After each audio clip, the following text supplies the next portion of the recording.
Okay, good evening. This week the channel surpassed 200,000 views, and another milestone was passed with the channel passing 2,000 videos uploaded. So we've hit two milestones. Now, obviously, last night Real Madrid beat Liverpool in the Champions League final in Paris. Before the game, there was some issues with fans entering the stadium and heavy-handed police presence, and there's been things online saying that there was some fan disorder, but it was more like a fan crush. So UEFA have been hammered for criticism in the way that, and the stadium operators at the stadium in Paris have been hammered for their handling of getting fans to and from the game.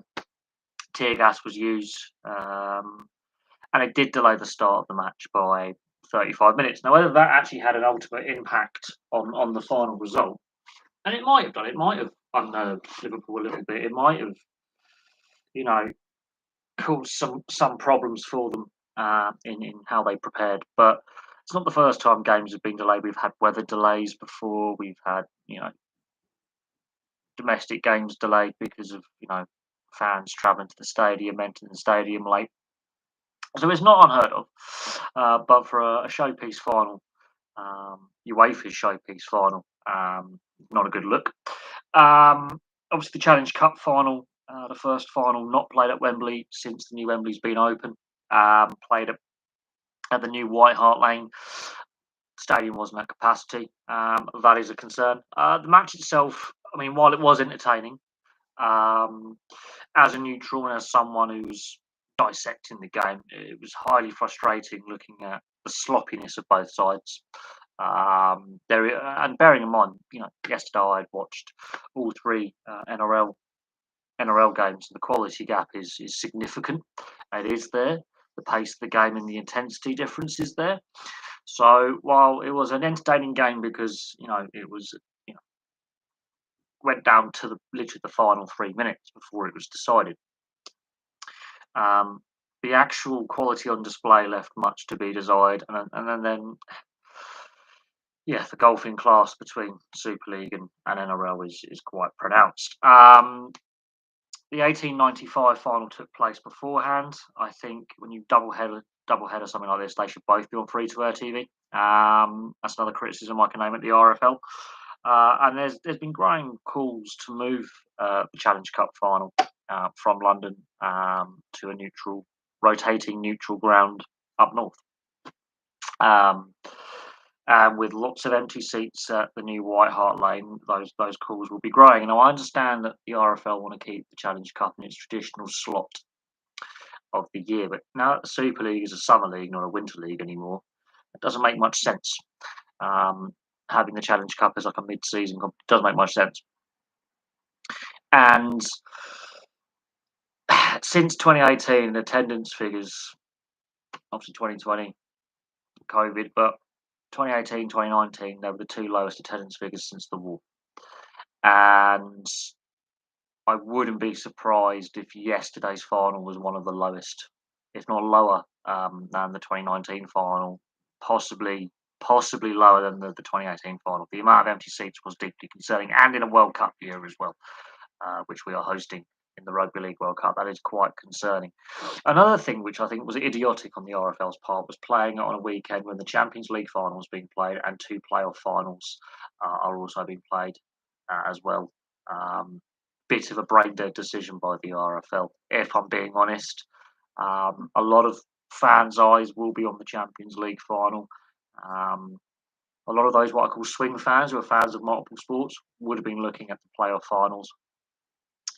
And a bit of a brain dead decision, if I'm being honest, in regards to the decision taken by the RFL to play the Challenge Cup final when they do, and this will add further calls to move the final up north. So we'll see what happens with the RFL and the Challenge Cup final. Wembley was obviously not available for use that weekend. and that's partly to do with the way that the Football League season in Europe has been impacted by obviously the Qatar World Cup being at the time of year it is, the transfer window and the football seasons get shifted forward. So we've got a very condensed summer this summer, and that's one of the reasons why the use of Wembley wasn't available. New Zealand are playing Australia in London at the moment.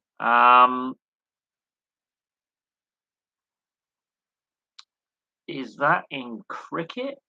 Because I can't see New Zealand and Australia playing a test match in London for some reason. I think that's ooh, I don't know. I know that the next month there is the Pacific Tests in rugby league when State of Origin is on for those players who aren't selected for State of Origin. I know that much. Ugh. And we've got the Women's Euro starting in a month's time in July, which should be an interesting tournament. And hopefully, hopefully that goes off without any problems. But yes, the last night's um, delay to the Champions League final.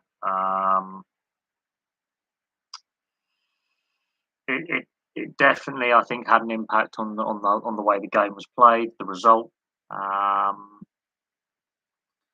was it the best Champions League final I've seen? I'm going to say no. I don't think it's the best one I've seen. I think, and I'm very critical of sides who waste opportunities. I mean, Liverpool could have been 5-0 up at half time, if I'm being honest. Thibaut Courtois just stood on his head. And sometimes that happens when you just got a goalkeeper who's stopping everything that's fired at him. And he did ride his luck a little bit. But one thing I've noticed about Courtois is he's a very emotional goalkeeper. And when things aren't going necessarily so well for the team, or there's been some bad publicity, or a few bad results, his form does suffer. That happened when he was at Chelsea. Not so much at Atletico Madrid, but at Chelsea, it was very, when there was speculation about, his playing future, managerial changes. Um, Courtois, his form went up and down quite significantly. He wasn't as consistent. Um, Now, also, this could be the last time that Sadio Mane has played for Liverpool. There are hints that he's going most likely to Bayern Munich for around 50 million in the transfer window. This could be the last time that Sadio Mane remains on the books at Liverpool. With players like Luis Diaz, and Diego Jota joining the club, it was either Firmino's or Sara that has to make way. So that's going to be an interesting transfer when that's confirmed. Haaland's transfer from Dortmund to Man City will be confirmed in the next couple of days as soon as the transfer window officially opens. And I can see some clubs being very, very busy in the transfer market this summer. And with the Rugby Union Sevens, oh, it's the Sevens. Rugby Union Sevens, Sevens. I did play Sevens at school. I wouldn't say. I understand like the emphasis, especially in the women's game, that Sevens has for improving quality and fitness.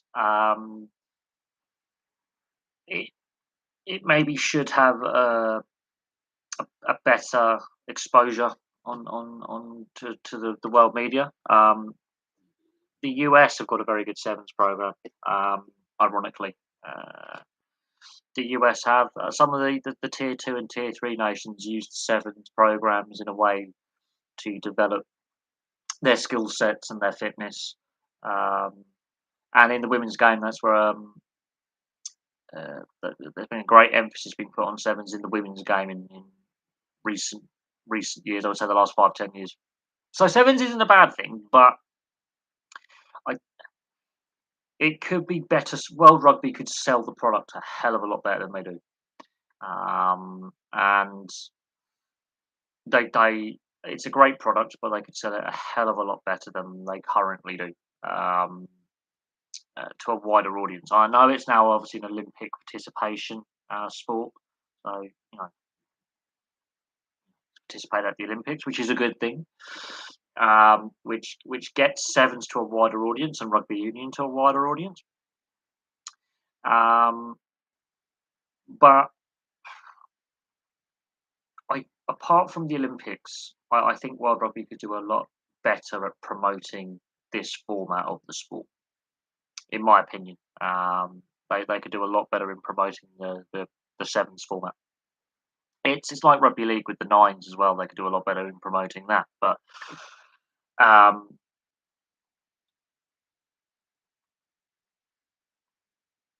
it's it is a very fun, dynamic format of the sport. As I say, they could do a much better way of promoting the sevens format. I played sevens at school. It can be fun. I've played in some sevens tournaments. It can be fun. It's absolutely exhausting when you've got to play 4, 5, or 6 games in a day, or a 2 day tournament. It is physically exhausting. They're short, sharp matches, um, and you've got to be a certain type of player to be very, very good at sevens. Thank you for the congratulations on the 200,000 views. Yeah, I just noticed it just ticks over. It's like when you get that mileage on your car, or that kilometer reading on your car. When you hit like a certain number, like 9, 8, 7, 6, well, 1, 2, 3, 4, 5, or whatever, and you want to just take a screenshot.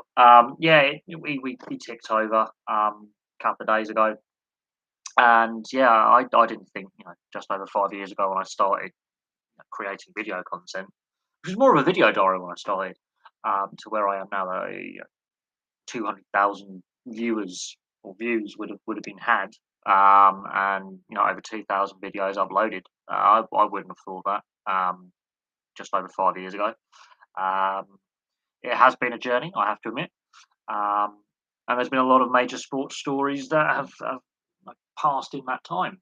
And when I decided, and I keep saying this, I always go back to this, the moment I decided to make it a sports channel and and push that was when Newcastle were under a tax investigation that was linked to transfers with Chelsea, West Ham, and some French clubs. When Mike Ashley was initially proposing the idea to sell the club and the Neymar transfer, and then okay, they got a handful of views here. That people were leaving comments, and then Mark Sampson, the former England women's manager, was sacked, and there was a big scandal surrounding that, and that was the first video that had over 100 views. So I thought that's it. And the Rugby League World Cup came along, and the rest is history. When am I hoping to get to over 1,000 subscribers? I don't know, quite honestly. It all depends on a variety of factors. There could be a major football transfer that the Derby County situation could carry on. The Chelsea takeover is due to be completed tomorrow. So Chelsea will have new owners officially by tomorrow, which means their operating license doesn't expire because it was due to expire on the 31st of May. They've got the deal done with a day remaining. They are literally leaving that till late. And there's a huge loads of questions about the club's debt, stadium, the supporters' trust in regards to the stadium, um, the fact that they've lost Rudiger Christiansen on free transfers, as Palaqueta, his future at the club, signing, bringing players in, offloading players. The same with Man United, actually. The future of Burnley with their leverage takeover and the relegation. There's a lot still in play as well. There's still playoff finals to be played. There's still promotions to be sorted out. Um, and there is going to be a lot of player movement in the next couple of. I think a smart club will get their transfers done early because of the earlier start of the season. I think it's pushed forward a week or 2 weeks earlier because of the World Cup. I think a smart club get their transfer business done quickly, get their team together because they are going to have a very shortened off season. They're going to have a very shortened pre-season, and then they're straight into it in August. So it's only what, 8 weeks, 9 weeks. I think 9.5 weeks till the start of the next season, and that's going to be a bit of a head scratcher. If we're being brutally honest in regards to how they organise things like that. So when do I hope to get 1,000 subscribers? I could not tell. It's all about a variety of factors. If um,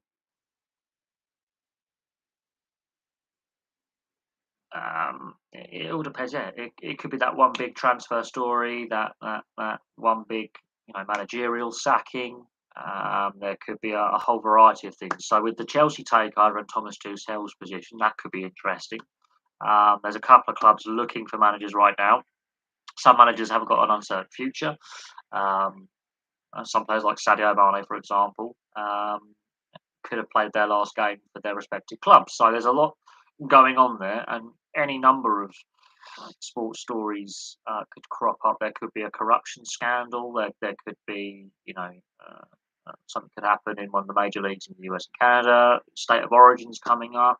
I've been asked to do some videos on the Redcliffe Dolphins and how competitive they're going to be next season.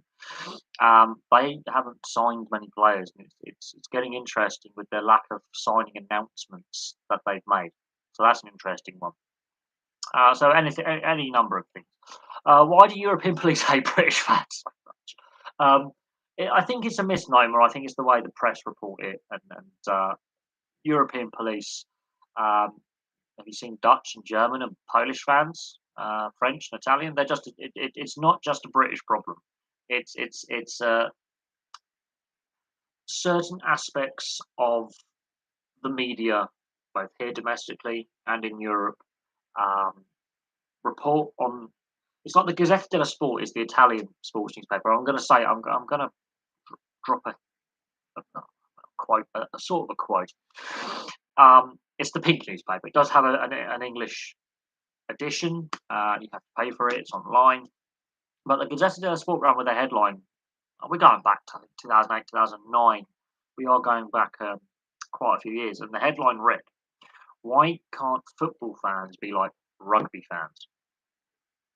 And this was in response to several incidents in Italian football that led to the suspension of play and games not getting played and people losing their lives. Like two police officers were murdered in their squad car. The day before a game, there was a weekend of riots. I remember this 14, 15 years ago when Italian football was last on terrestrial free-to-air TV on Channel 5 in this country, with the TV deal that Channel 5 had signed with Serie A for a couple of seasons. And there was disorder at a lot of games. A lot of games were cancelled. The week before, a couple of fans were stabbed in the Lazio region, because Lazio actually is a region of Italy, not just a club.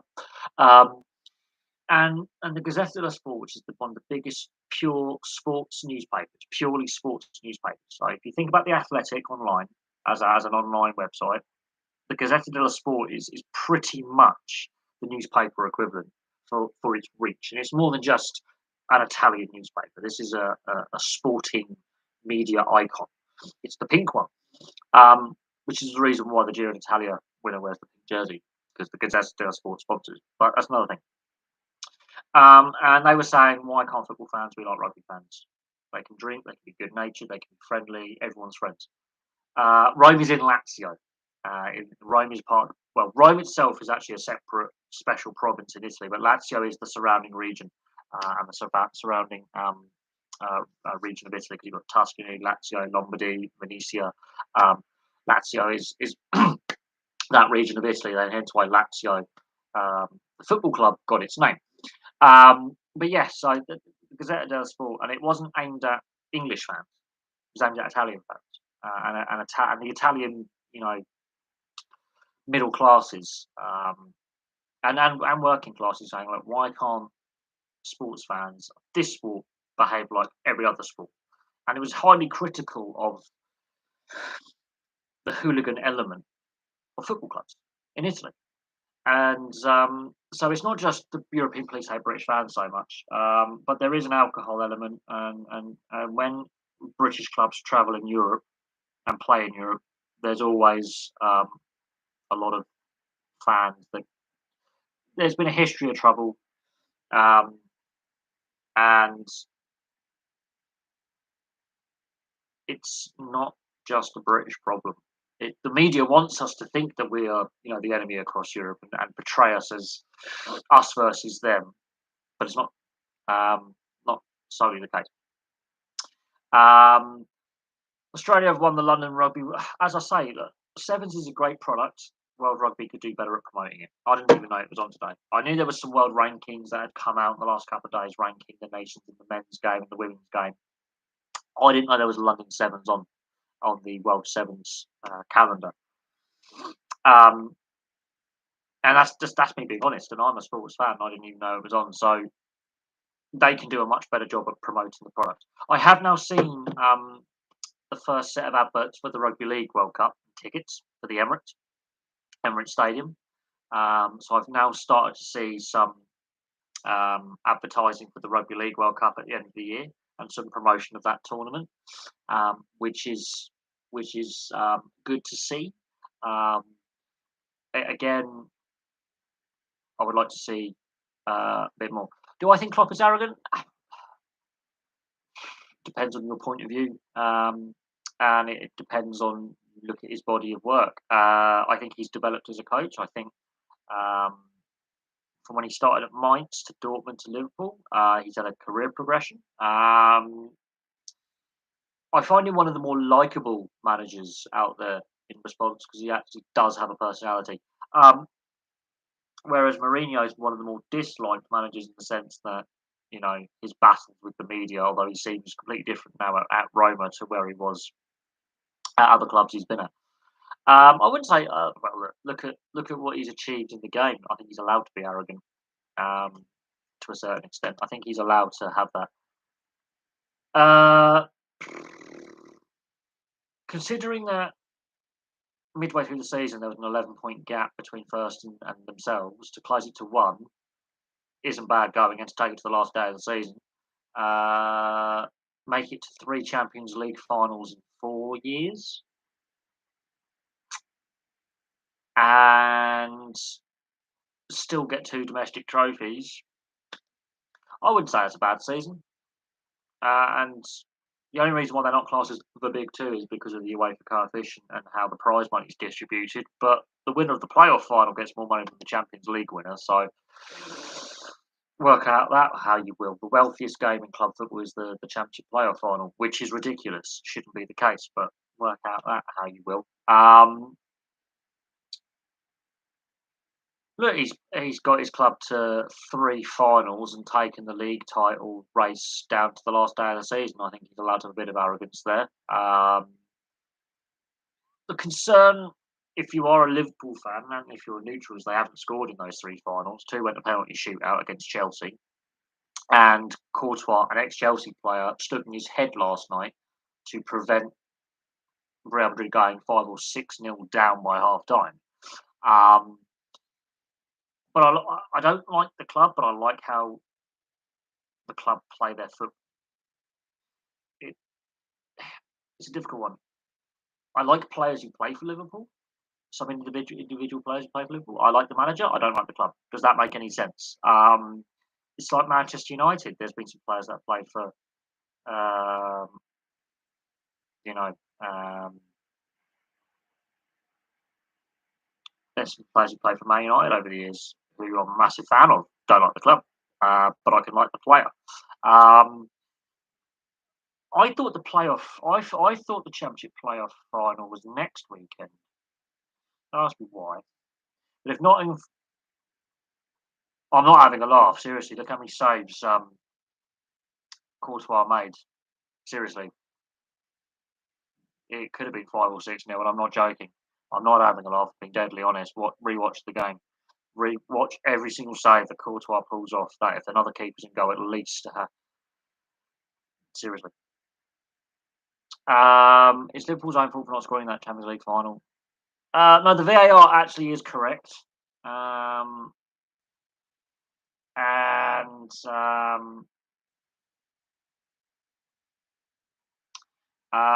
it's difficult to explain how that VAR was correct, but actually under the letter of the law, it is correct. It needs looking at. It needs working on the time taken for that.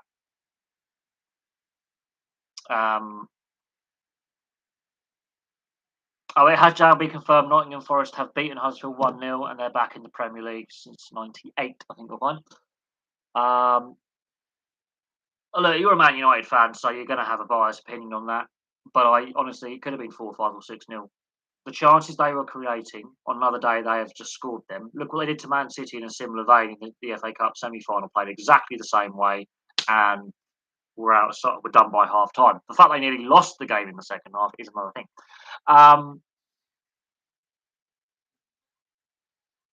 The Yeah, there is the VAR situation with that. It's the length of time, and in the last 4 years, we have gone backwards with how VAR is implemented and used.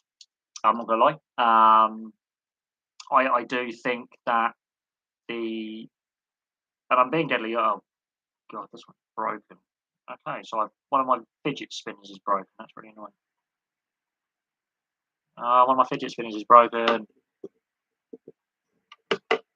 I have my fidget spinners and one of them broke. That's really annoying. No, in regards to the VAR decision, that is a correct decision. Complex though it was, but ironically, it's where Benzema's positioned. Benzema is literally 6 inches, maybe a foot closer to Alisson, goal stands. That's it. It's the position of the defenders, it's the position of the goalkeeper, and that's how it is. In regards to mate, just watch the playoff final. Huddersfield should have had at least 2 penalties. Again, I think the playoff finals should be on free-to-air TV. Again, I'm not going on the Sky Sports YouTube channel to watch it because I wouldn't be able to do this live stream. I've now had a quick look at the headlines. That multiple penalty appeals. Again, was VAR used at the playoff final? Because technically it's a championship game and the VAR isn't in the championship. It's worth 175 million now. Um, 175 million that final is now worth. And Nottingham Forest have had some financial issues since being relegated from the Premier League. So that is a huge chunk of change to go straight to a football club. The BT have to have all the European finals on their YouTube as part of their agreement to get around the fact that the rest of the whole competitions, all the European competitions, are behind the paywall. They are the protected free-to-air coverage, and to get around that, they said we'll put it on YouTube for free. But notice they have turned off their live comment section because they were getting hammered back in 2018, absolutely hammered back in 2018 on their YouTube channel. So they decided to stop taking criticism. Any neutral would have just wanted the game to. I think two of the clubs playing are probably the two of the most hated clubs in Europe outside their fan bases playing last night. Two of the most successful clubs in Champions League history. I think the two most successful in Champions League history, if I'm not mistaken. But two of the most hated. So I wasn't fussed who won that game. Considering that both those clubs were involved in the European Super League debacle. It was a Liverpool idea, driven by Real Madrid. Real Madrid is still sticking to it like that. To me, I think football is actually the loser in that sense. Because same with the Europa Conference League. Has it been a success? Well, the two finalists come from two leagues that Champions League winners or the former European Cup winners have come from. So if Bodo Glimt had made the final, then we're having a different conversation. But I'm not so sure the European Conference League has been the actual success it was meant to be. whatever. I think the best way to keep the European Conference League and fiddle with the format is revalue um, um, the cup competitions. Um, Spain Spain taking action against World Rugby. Well, look, the Spanish Union and the last two qualification campaigns have been doing a bit of a disaster for Spain for calamitous reasons that are almost comical. I think there was an unregistered player in one of them, and then there was the scenes with Romania in the last qualification cycle for the last World Cup. And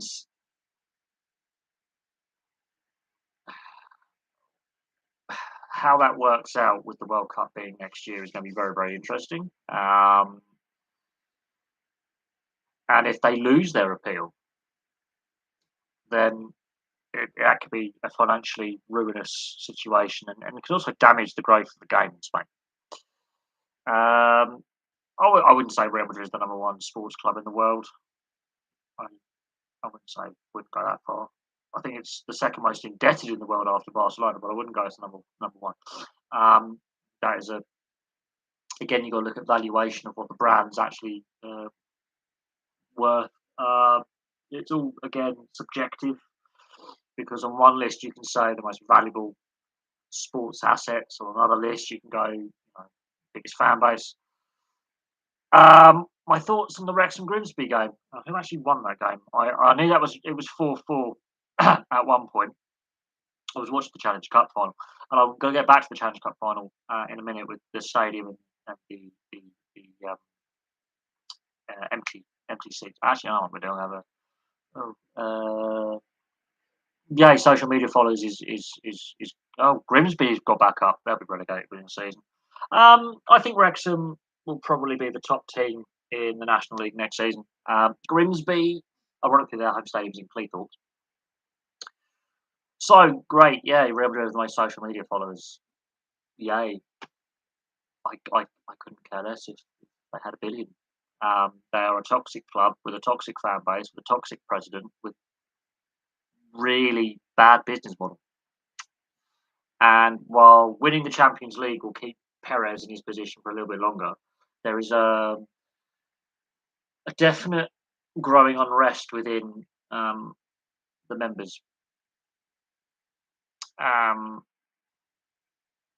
Grimsby versus Solihull Moors. Well, that's going to be interesting. I think Wrexham. I think Wrexham will probably be the top team in the National League next season. And I think, yeah, when Ryle Reynolds bought the club, I was doing it as a joke. This is a publicity stunt. I think he's deadly serious about running the football club and putting money in and bringing it back to the Football League. Solihull Moors will be interesting if they make the Football League, because the West Midlands, ironically, well, there's been a lot of success coming out of the West Midlands over its history. Villa being one of the founders of the Football League, and the quality of players that have come out of the West Midlands. Well,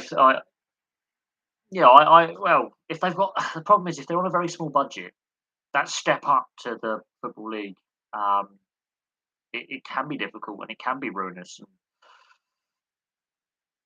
And so certain clubs like Accrington Stanley, with what they've been able to do with the budget they have available, is outstanding. There is no doubt on that. But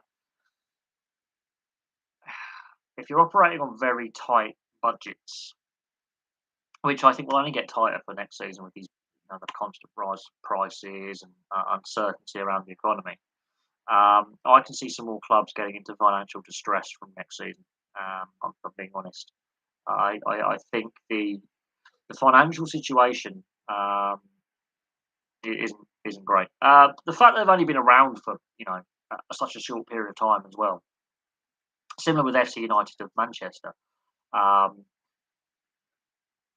and the fact they've reached the level they have in that short space of time is an outstanding achievement. But there can be the victim of being expanding too fast, too quick, and it not being sustainable. And I always use the example of, like, say, Yeovil, for example, who went from best being the most successful non-league club in the FA Cup. They got into League Two, then into League One, and then the Championship in a very short space of time, the period in the Football League, and then they had just relegations. And they're now back being a mid-table National League side. And that would be my concern for a club like Solihull Moors that haven't been in the Football League before, have had this whirlwind expansion where they've started off just only forming 15 years ago to be on the edge of making it to the Football League on a very, very meagre budget. And we are being serious here with the amount of money that the club has available. In a very congested sports market. It's the same with Greater Manchester. It's the same with London. It's the same with South Yorkshire. The same with the West Midlands. It's a very congested sports market. Now, I'm not saying they can't be a success, but I think they we'll see what happens. But I look at those clubs that have overextended themselves multiple times, clubs that have gone bust, the precarious state of finances within the game as things stand. And this is a fair statement to go. Yeah, no, there are concerns about the state of the sports finances, and there have been before COVID. And I always hint back to the situation with Bury and what happened there, and that something was going horribly, horribly wrong before the COVID situation, and that 3 years later, we've had this pandemic, we've had this shutdown, we've had emergency bailouts, we've had leagues and sports going to national and regional governments for loans and exemptions and assistance, grants, special loans, and we've seen players have to take pay cuts. We've seen non-playing staff made redundant, all sorts of things. Somehow, football in this country has only had one club go bust, and that was Macclesfield since the pandemic hit. One club has gone out of business. How, I don't know. I think that is a miraculous achievement at this stage. But when you're a start-up club that's still in its infancy, and Salford City has been around for a very, very long time, Solihull Moors haven't. When you're a club like that that's in its infancy, it is hard to attract new fans, especially when you are in a congested sports market, where in Birmingham, and I will count West Brom as one of the Birmingham clubs in this instance in the West Midlands, called Birmingham City and Aston Villa, and West Brom. And then across the M6, M5, M42, you've got Wolves, Walsall, you've got Coventry down the road. So there's a lot of clubs around that are in the Football League and the Premier League that are successful and established. I can say that with all these clubs. And you're trying to break through and take that next step. And it's going to be interesting. When you have an oversaturated sports market like football is in this country, Solihull, it's the posh bit of Birmingham. Is the answer. It's actually the wealthy end of Birmingham, which is important. So the local fan base, if you were to attract new fans and casual sports fans to your product, locally have more disposable income than other areas in the West Midlands. Because Solihull actually is one of the wealthier areas of the West Midlands, and it's the posh end of Birmingham. Don't ask how I know that, I just do. So when you are in that kind of location, your fan base locally, within the radius of what your catchment area is, have a bit more disposable income. And when you're in a very congested market where you're trying to compete for casual fans to become part of your hardcore fan base, you want to attract people to your product, A, you've got to be entertaining. B, you've got to win a lot. And C, you've got to be, bang for buck. So is it affordable? Is it, how you promote yourself? Do you think Birmingham in sports is an underachiever? Yes. Well, I think the biggest underachiever in sports in this country is Bristol, but yes, I would agree with that wholeheartedly. Birmingham in many areas is a leader nationally and internationally. It's an international city. It's some great innovations have come out of Birmingham. Some great athletes have come out of Birmingham. Um, you know, the city's had sporting success in the past. I mean, Aston Villa is one of the most historical football clubs there is. Founders of the Football League. Um, they've also lifted the European Cup, now known as the Champions League, only once in their history, mind, but they broke the Liverpool Nottingham Forest dominance of that competition, and continued the trend of English clubs winning it, but that was their only victory in that competition.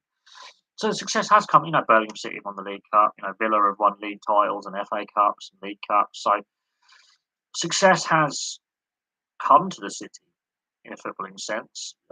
They're having the Commonwealth Games. There's been a great athletic tradition from the city of Birmingham. Many of our top, track and field athletes at the Olympics have come from Birmingham. Nigel Mansell's from the Midlands, so that part of the world. One of our greatest motor racing drivers has come from the Midlands. But I do think, as a Birmingham and the West Midlands in general, yes, has underachieved as a sporting area compared to other areas in the UK. But I would say the biggest underachiever is Bristol. If I'm being honest, when it comes to sporting achievement, Bristol would be the biggest underachiever. But I would say Birmingham Birmingham as a city has underachieved to a certain extent. I wouldn't say it's the biggest underachiever as an urban area. Birmingham is a very interesting part of the world. But we can argue about how badly run Birmingham City Football Club is, and the stadium issues and the off field issues, and that has been the case for a very, very long time. This is not something that's happened in the last couple of seasons. We can go back to when Birmingham was a Premier League club the first time round. There were issues and concerns about the off field side of the club, and concerns within the club structures and the fan base about the direction the club was taking. We can go back nearly 20 years for that. The current situation with half the stadium are unusable, issues with the finances of the field and the structures of the field, the precarious position the club finds itself in a league position is concerning, and that definitely needs addressing. But how you go about that and how that's done, who knows? But there a lot of questions have to be again asked of the Football League and to a certain extent the Premier League, because Birmingham City have been a Premier League club on several occasions. A lot of questions do have to be asked of the Football League and the FA and the Premier League about the directors' test, because clearly it doesn't work. We already know financial fair play is a joke, and the 135% loss over profits rule is a joke, because if the rules were to be properly enforced, and I keep going back to this, in their most simplest, truest form, because there are loopholes and there are concessions that can be given and all sorts. But if the rules would be properly streamlined and enforced, which they're not, 60 or 70 of the clubs in the Football League and the Premier League would be docked points.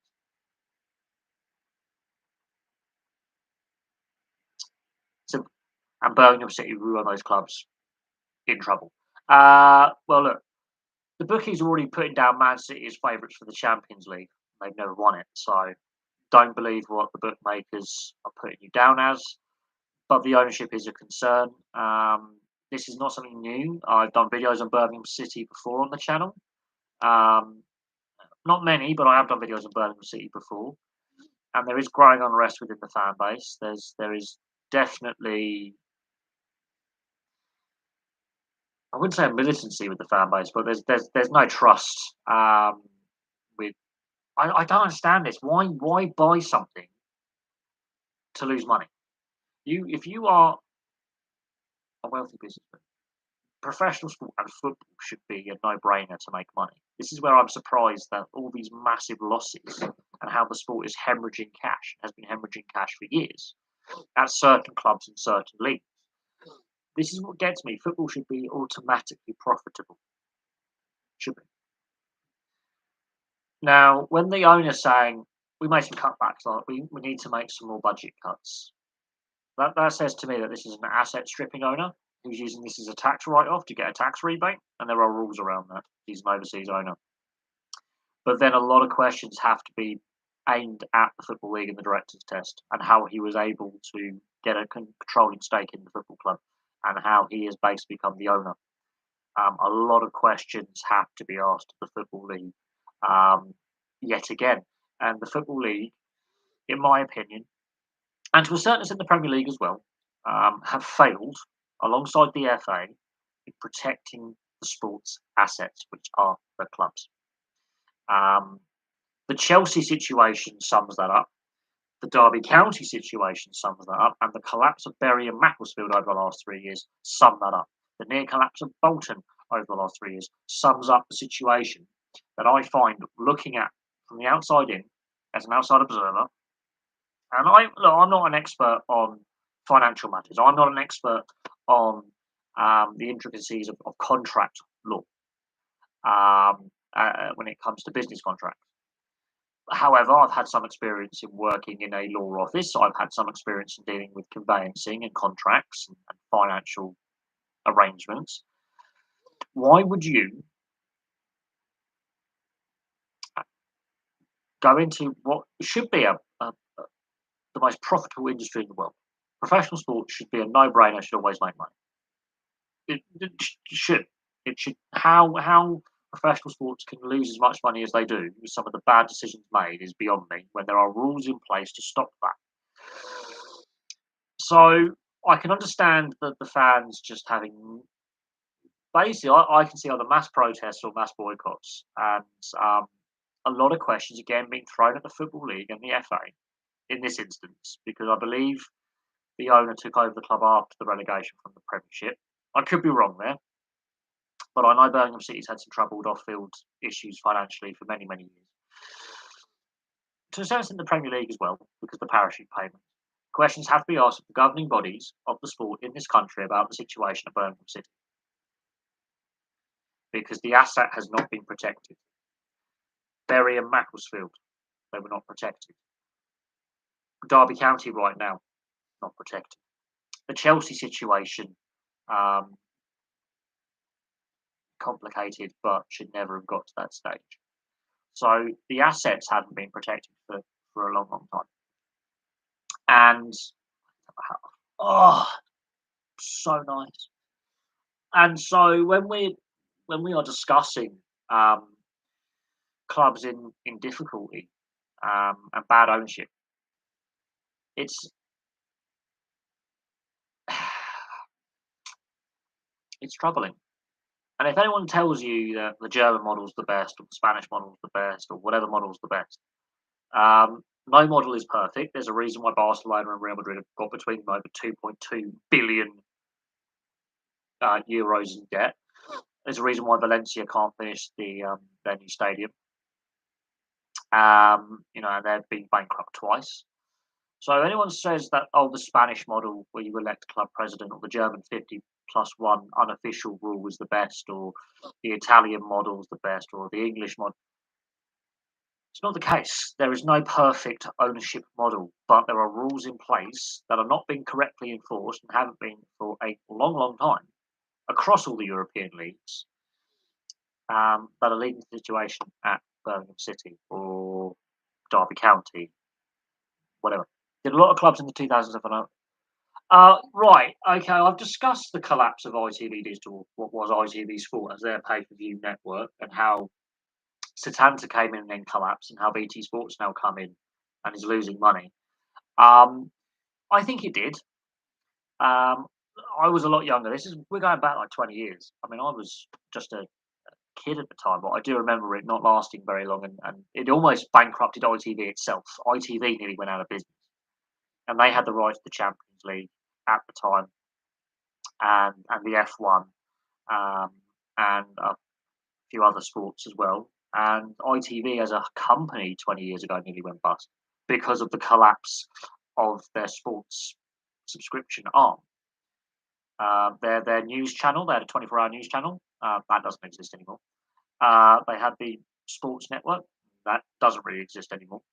They now just have their terrestrial ITV1 to ITV4 channels. But there was a period where ITV, yeah, it massively overextended itself. It wanted to take on Sky.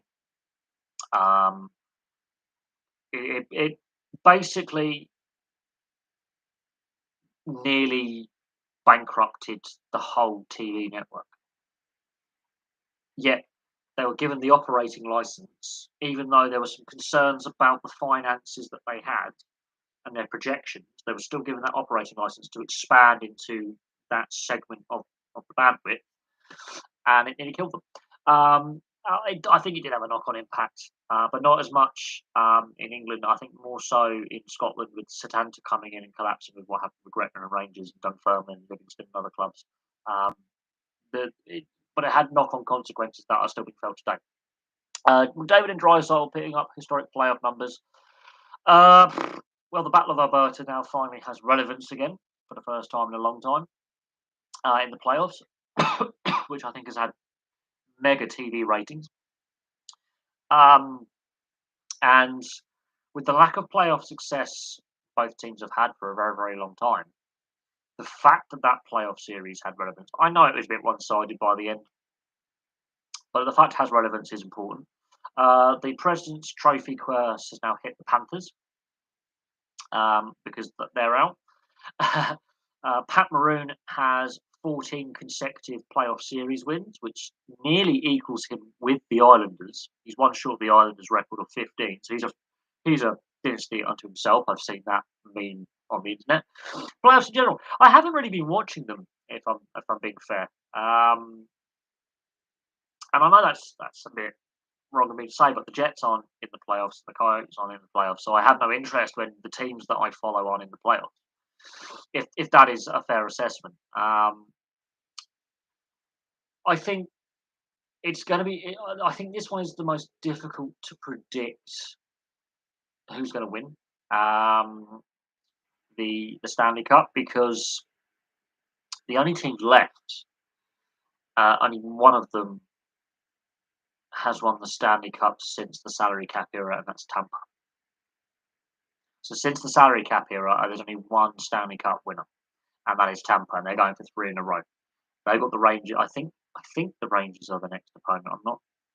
The Hurricanes might have pushed it, but if that is the case, then the Hurricanes have also won the salary cap era, and they're both in the East. But some big teams have fallen, and there are some trends that are occurring here with some teams that since Washington won 4 years ago, they haven't won a playoff series.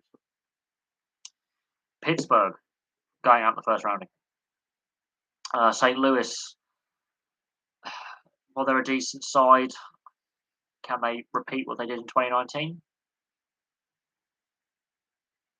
I don't know. First season without Vegas in the playoffs in their history, and they've sacked the coach, and there's question marks over the direction of that franchise and the roster they've got together and the salary cap issues. The Jets being linked to Barry Trotz because he's a Winnipeg native. There's a big hint that he wants to, wind down his coaching career and stay closer to family for personal reasons. Who do I think will win Game 7 out the Canes and the Rangers? I think the Rangers are actually doing better than anticipated and are ahead of schedule in their retool, their rebuild. I'm hoping with the Rangers this isn't a flash in the pan, and then they are consistent playoff performers for the next couple of years. But the Hurricanes, look, a couple of years ago, people were screaming, "Move the team, move the team." But when Carolina get into the playoffs, they generally either go to a Stanley Cup final or a conference final. So I think the Hurricanes could could be Tampa's next opponent. And I've got friends who are Rangers fans, so I'm going to be in trouble saying that if they watch this live stream back later. But I think the Carolina Hurricanes could do it. They have good depth scoring. They scored more goals this season than Tampa. But with Vasilevsky in goal, he can just win a series by standing on his head. So, yeah, there's a lot of. If Tampa get through to the Stanley Cup final, I think they would, personally. But if they are to win 3 in a row, then that then raises questions about how well enforced the salary cap is and if they are obeying all the salary cap regulations and rules. Because that question's now been dropped a few times, and we'll see. We'll see. But it's nice to see the Battle of Alberta relevant again, even though I dislike both sides intensely. It is always nice to see the Battle of Alberta as a relevant rivalry at this stage of the postseason and the regular season. It's just, especially the Oilers, that the Flames have had more playoff appearances than the Oilers. The Oilers have massively, and I say this, respectfully, massively mismanaged. But they've been massively mismanaged for a very, very long time, even with Connor McDavid. And people go, he's the greatest of all time, he's the best player the game's ever seen. I wouldn't go that far. His two-way game is still not quite good enough. But the numbers he's been putting up are outstanding. The numbers that Draisaitl has been putting up are outstanding. The thing is, there's another player that doesn't get mentioned a lot, and he's been a mainstay of the team when the team sucked, and that's Ryan Nugent-Hopkins. He could have quite easily gone and trade me, and he's one of their hard-working two-way forwards that the team needs. And I've noticed when Ryan Nugent-Hopkins isn't playing well, the team isn't playing well. I think he's more the true leader of this franchise than McDavid as captain, Draisaitl as assistant. I think Ryan Nugent-Hopkins should be captain, not because he's not a superstar, but because he's a two-way player. He's the locker room guy. He's the glue. He's the Patrice Bergeron of the side. He's not the superstar, but he's a good player. And he's stuck with the team when the team were appalling. And he's putting up solid numbers. He could have put in a trade request. He could have, not re-signed when contracts were up. And he's stuck it out when things weren't great. That's the kind of player that I prefer in teams that I watch and teams that I cheer for. And it's all well and good having that really skillful superstar player who does all the nice flicks and tricks and gets all these nice goals. But when it comes down to pressure situations, you want those hard-working character guys. They're the ones who get you over the line. Without them, you don't win. Oh shit! I'll just drop the phone. But as I say, I haven't watched enough of the playoffs this year to really give an honest opinion. But it is,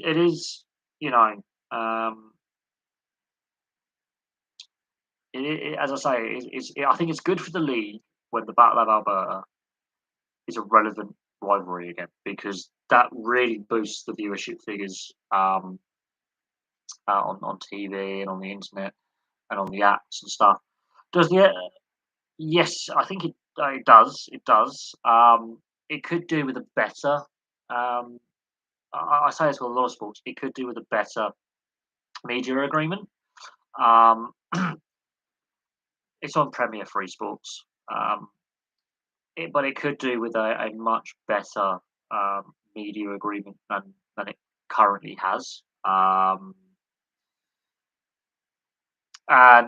when the media deals come up for negotiation, the overseas deals don't get a lot of mention in regards to the media rights deals.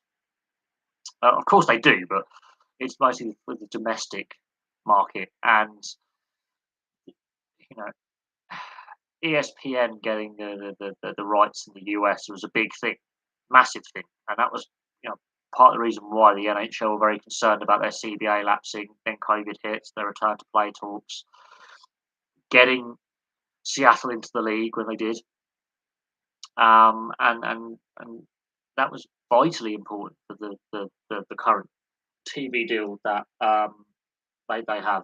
Um, the NHL, I think, could do better with its overseas TV deals.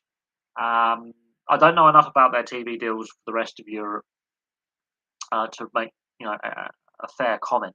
But I think they are one of the leagues that could do better with their overseas media arrangements. Another league that could do better with their overseas media deals is Major League Baseball. And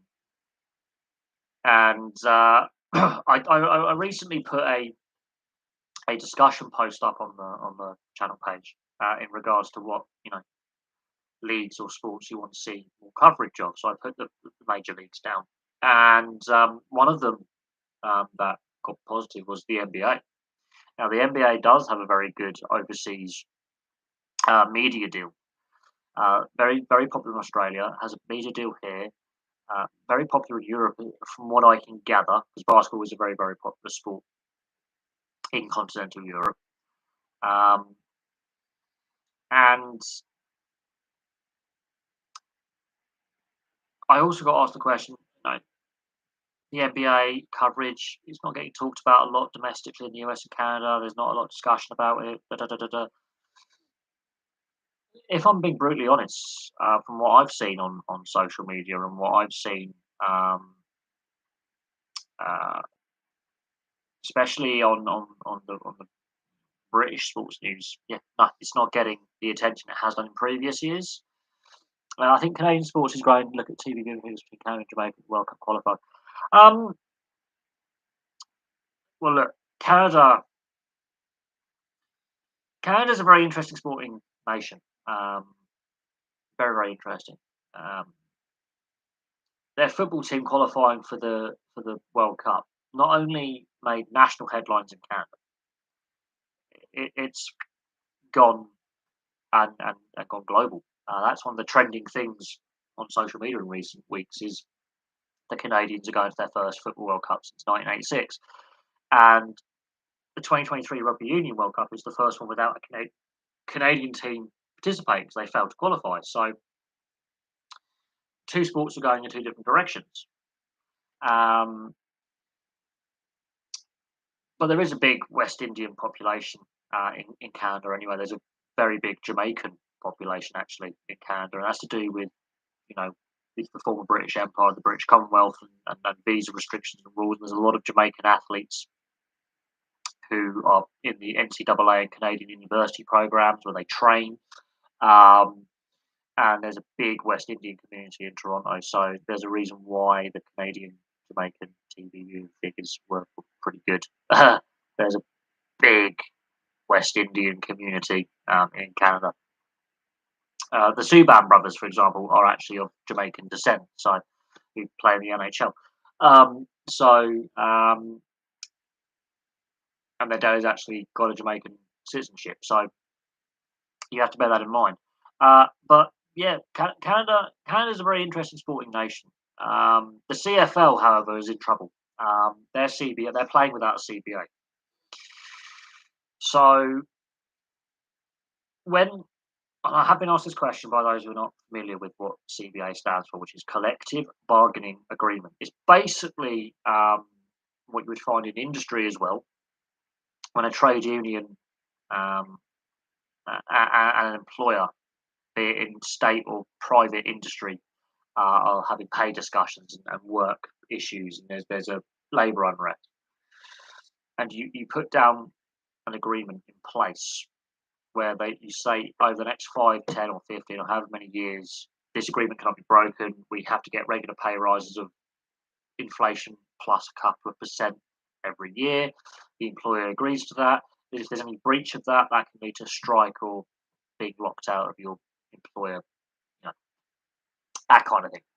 Um, at the moment, there is no CBA with the CFL, which is the Canadian version of the NFL, and I've done videos on the CFL as well.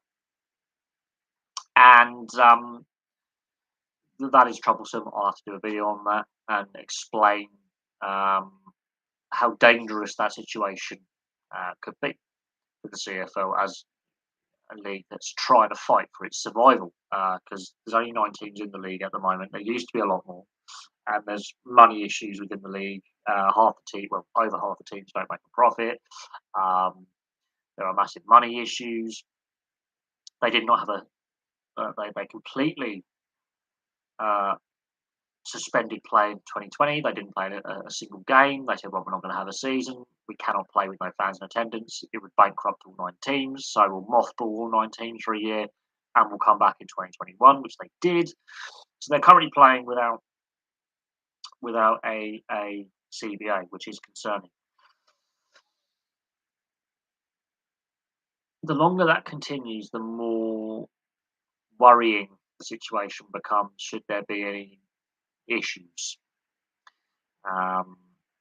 So we'll see what happens with the CFL and its long-term future. But it's a league that's had a troubled financial history in recent times, and not having a season in 2020 nearly killed the league. Um, Ironically, it was less financially ruinous not to, you know, play than play with no fans, but they are in a serious, precarious financial position. So not having a CBA in place and having weak finances is concerning. The Canadian football team, well, the fact that they're in the top 40 and they've qualified for a World Cup, and considering where they were 8 years ago, that is a massive turnaround. That doesn't that it has look. It's taken 8 years to go from where they were then to where they are now. It's not just something where they've had one good qualifying campaign, they've unearthed a couple of star players. But the MLS clubs have developed some players through the Canadian system, which has helped. So there's been some player development domestically. And when people criticise the MLS, you have to give the MLS praise here because a lot of their players play in that league. Very few of their players now playing in Europe. So you have to credit the MLS with helping the Canadian national side identify and develop talent. Then on top of that, in regards to their going up the world rankings, the US failed to qualify for the last World Cup as well. But yeah, the fact that a lot of people criticise the MLS as a league, and a lot of people criticise the sport in North America. But here you have to give the sport credit. You have to give the league credit. You have to give the leagues below credit. You have to give the federation credit. You have to give a lot of people credit for identifying talent, nurturing that talent, improving that talent, and beating established sides who've been to World Cups and other major tournaments, and doing something that hasn't been done since the 80s. And not only did they qualify, they beat the US, they beat Mexico, as in they were ahead of them in qualifying, which they haven't done for ever, I don't think. They topped their qualifying group, they got to the World Cup without having to go through a playoff. There's a reason why they have now hit their current ranking. Now, the rankings are flawed because at one point the US was ranked 4th. Okay, in the build-up, I think it was to it was either 2010 or 2014 World Cup, the US were ranked 4th, which obviously was an overinflation of what their true level in the world was. And then they didn't qualify for the 2018 World Cup. So the world rankings are flawed in a sense. They're not a true necessary reflection because Belgium keep getting ranked in the top couple in the world. They've never won anything. Um, so you have to bear that in mind. Whereas Italy get to the finals of the Euros and then don't qualify for the World Cup are still ranked pretty highly. England are ranked in the top 4 or 5. Um, you have to take some of these rankings with a pinch of salt where teams are placed. But to see that ranking swing, as I call it, from where they were to where they are, I think Panama, when they qualified, were ranked 62nd in the world at the World Cup 4 years ago. So what the rankings are saying is you're better than a previous qualifier from the last tournament in your qualification segment. You're better quality, and I think that is a fair assessment.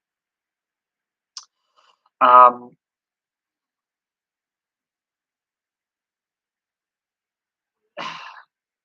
the fact that Toronto FC have actually been a pretty good side as well in their existence. The Whitecaps have had some decent players. Montreal, as I say, I've seen some MLS games. I find them quite entertaining. Just casually watching as a neutral, going like I've got no interest who wins or loses, but I will, you know, casually watch it. I find it quite entertaining. It's quite an open style of play that they play in the MLS. It's not park the bus, try and grind out a 1-0. It's go for broke. Let's play expansive, entertaining, an entertaining style. Now, how that translates to the Canadians, with their fantastic run that they've been on in the last 4 years and where they are now and where they've come from, that is a fantastic achievement. Fantastic achievement. Um,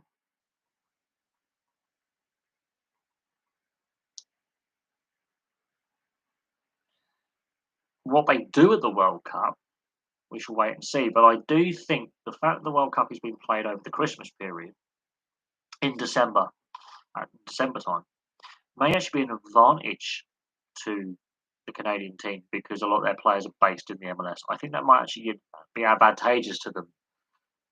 I'm not saying they're going to win it, but I think they could have a very, very good tournament and take that next step to repeat qualification in 4 years' time. Or they're co-hosting, so this qualification has come at the right time for the future of the sport in Canada. Look, rugby league. Yes, I think it is growing. I think that's a fair statement.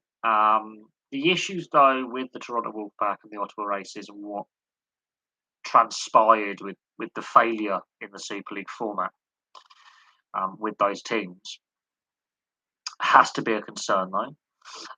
But the fans brought in, when the Wolfpack were initially started up, the fans brought into the product.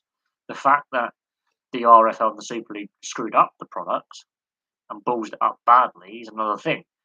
And then the situation about them not being able to resume play in 2020 because of the issues with the visas for players and financial constraints is a concern.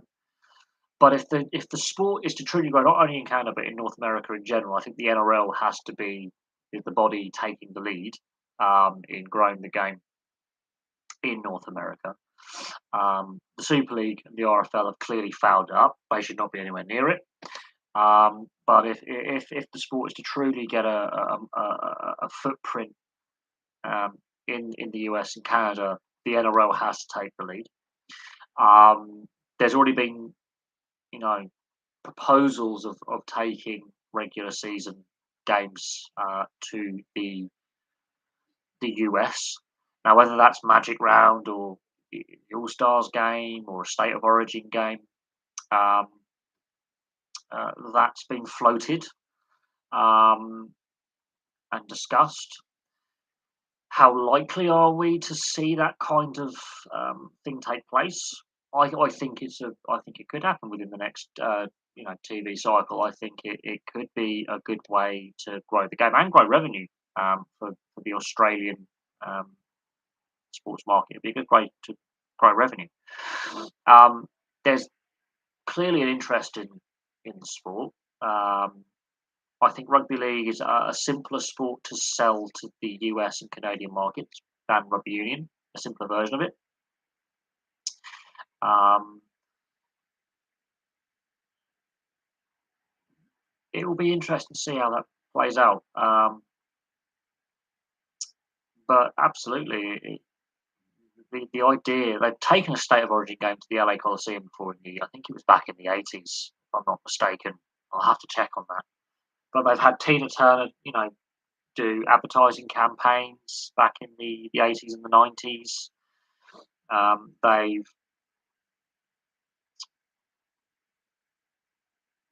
had big name musicians like Billy Idol, for example, has played at the grand final. So they definitely have an opportunity. I'm going to actually check to see if they have a TV deal with the US, the NRL. The NRL, as it's a proposal on the table that they take games to the US. It hasn't been ruled out. With people like Peter V'landys and Andrew Abdo running the game, um, it wouldn't surprise me if um,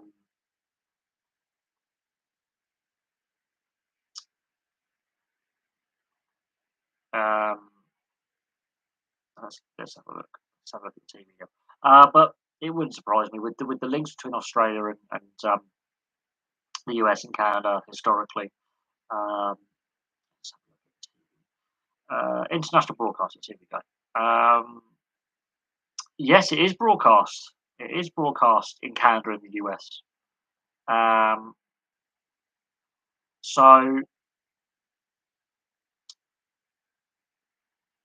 Bailey Sports was now Fox Sports in the US, and Canada is Sportsnet. So they do have um, a broadcast arrangement with the US and Canada. Um,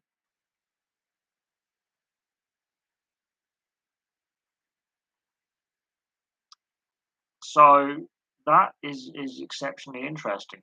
I wasn't aware. So they already have that TV deal with the US and Canada, and Sportsnet in Canada broadcasting is important because that's bigger than TSN. Rogers Sportsnet is the biggest broadcaster in Canada. Fox, that's Bailey Sports now, but originally Fox. That's to do with the fact that Fox in Australia or um, Foxtel technically, which is Telstra and News International, are combined to make Fox Sports, has a link, an arrangement, and an agreement. But the fact they have a broadcast deal in the US and Canada is important. Um, and look, I mean, how I'm yet to see any US or Canadian subscribers or viewers who comment say, "Yeah, I've seen that on a Sportsnet broadcast," or "I've seen a what is now Bailey Sports broadcast of the NRL." I know Americans and Canadians do watch it. That was noted after the resumption of play 2 years ago, almost to the day. It was 2 years ago yesterday, the resumption of play after the initial COVID shutdown. The NRL was the first league with an international sports, international TV agreement that encompassed the US and Canada to start playing. The AFL followed suit, and they became very, very popular. While the NHL, the NBA, Major League Soccer, Major League Baseball, the NFL, all these leagues were shut down. It became very, very popular very, very quickly. So yes, I do think there is an opportunity to definitely grow, if not the participation, definitely the fan base um, of the sport. But I think in order to really take it to the next step, the NRL has to be the driving force behind the international game because the International Rugby League is basically bankrupt. Um, the fiasco in trying to get this World Cup played should have been played by now, being played a year late. In hindsight, the right decision to delay, but that's still an ongoing concern. Um, but no, I might have to ask the question how could the NRL take regular season games to the US and Canada? Um, I don't think it's not within the realms of possibility that they decide to do that. Looking at what the NFL, Major League Baseball, the NHL, and the NBA have all done, we're taking games overseas. the NRL might be brave. How fans domestically in Australia and New Zealand feel about that, that's that's something that needs to be considered. Um, I think the league is at a crossroads with expansion and the rule changes that have come in the last couple of years. Um, you know, the, the hurdles the league has faced, where they've had to play games behind closed doors, relocate to Queensland in bubbles. The New Zealand Warriors haven't played a home game in New Zealand for the best part of 3 seasons. That kind of thing. So the league is definitely a crossroads in its direction and where it's going to go. But yeah, I think the rugby league is definitely it's definitely got an audience in North America. Otherwise, the TV deal would be pointless having. Um, it's definitely got an audience now. How active that audience is in wanting to play the game or wanting to watch the game in the flesh and actually go to Australia and see a grand final or see a state of origin match, or you know, that's another question. My stomach. I've had a bit of a dodgy stomach all day, so this is quite fun. But no, these are questions that definitely need to be asked. But it's like Major League Baseball playing games over here. How popular is baseball in the UK? Um, you know, the fact that the US is now looking at cricket as a sport that it could invest in is another one. Oh, you're South African. I remember after the shutdown of the NRL, it resumed on South African screens in 2020, which was encouraging for rugby league over here. Just wishing that the Super League could be on DSTV in future. Trust me, after watching the Challenge Cup final yesterday, stick to the NRL. The Super League quality is just not as good. In regards to the Super League's TV deal, again, it's another league that needs a better over international TV deal in order to try and expose the product to a wider audience. The fact I wasn't aware South Africa, you know, had obviously with the Super Rugby shutting down, and I'm assuming this domestic South African, what you would call soccer league, domestic football league, shutting down, and the cricket. That's obviously your national sports of cricket and rugby union. We know that. Obviously, you've hosted all three World Cups, as I call it, in the sense of football, cricket, and rugby union. So I know the South African sport shut down, and there was issues with the United Rugby Championship with teams getting stuck out of South Africa back in the autumn. I wasn't aware that South African TV, I think it'd be Super Sport and all that, picked up the NRL coverage and broadcast it.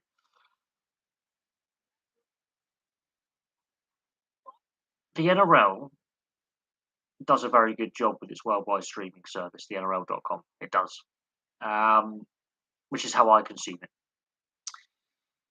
It's cheaper than me getting, a satellite dish with my landlord's permission and rewiring the satellite and all that in the area, and plugging the TV in and getting Sky Sports. It's cheaper.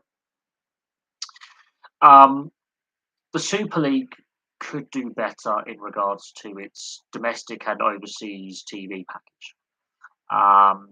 And we've discussed that with free to air coverage they've now got in the UK, and the Rugby League World Cup needs to be a success, basically. If the Rugby League World Cup is not a success, then we have problems. What surprised me is the stadium in London they used was not the Emirates, it was White Hart Lane. If the World Cup is playing games at the Emirates, that would have been a perfect working test, sort of, to see how the Emirates facilities and getting fans in and out and setting up a rugby pitch would have worked. Why White Hart Lane got it, I have no idea. The empty seats was concerning. The game wasn't the best quality if you're looking at it from a skill point of view and an actual breaking down the game phase by phase. It was entertaining and it was gripping because it went to the last minute. But the quality of play was not great. And I'm being really kind here. I'm screaming, going, "Why are you running on last play? Why are you not kicking on last play?" You know, bad decisions, bad bad fit play options. Another thing I've noticed is the golf in intensity and pace of the game. Um, the NRL is a higher paced, higher intensity league than the Super League, and that is very noticeable. That the intensity levels, the pace of the game, the decision making, and the skill set is higher in the NRL. Now there are some players playing in the Super League who I think should and probably could play in the NRL right now. There were some players on display yesterday that I think their NRL window has passed. So Cujo and McGilvery for Huddersfield, I think they could have gone over to the NRL maybe before the last World Cup when they were at the peak of their powers, and they didn't. And they are two of the players who do play in the Super League who I think could easily do the NRL, and compete and not look out of place. Obviously, Bateman's been an NRL player, and his NRL stint ended acrimoniously. Didn't end on a high note when he departed the Raiders, and that's created a lot of problems within the Raiders organisation. But who was the best fan base in this? Oh, I have no idea. The best fan base: Leeds, Wigan, Warrington.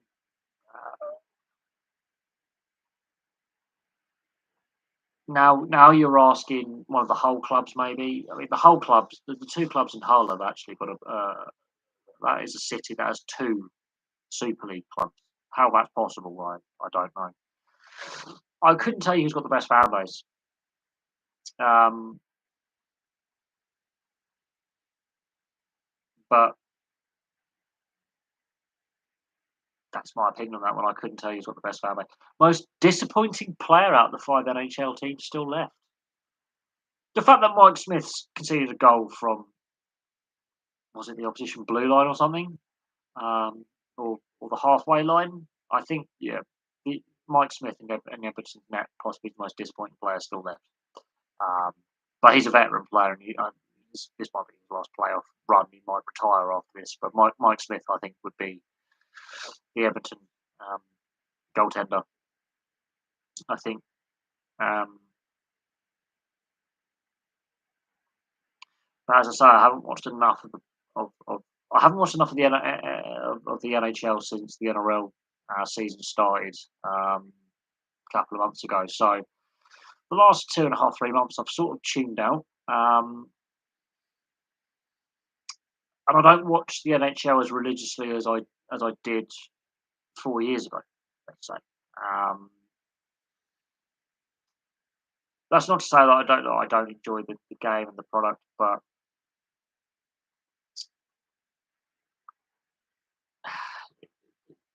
thoughts on the current box team. Oh, God. Again, with the disruption that rugby union has faced since the 2019 World Cup, it's a difficult one. I will admit, though, the forward pack terrifies me. Just the South African forward pack, it terrifies me. But I haven't watched enough of the South Africans play since the World Cup because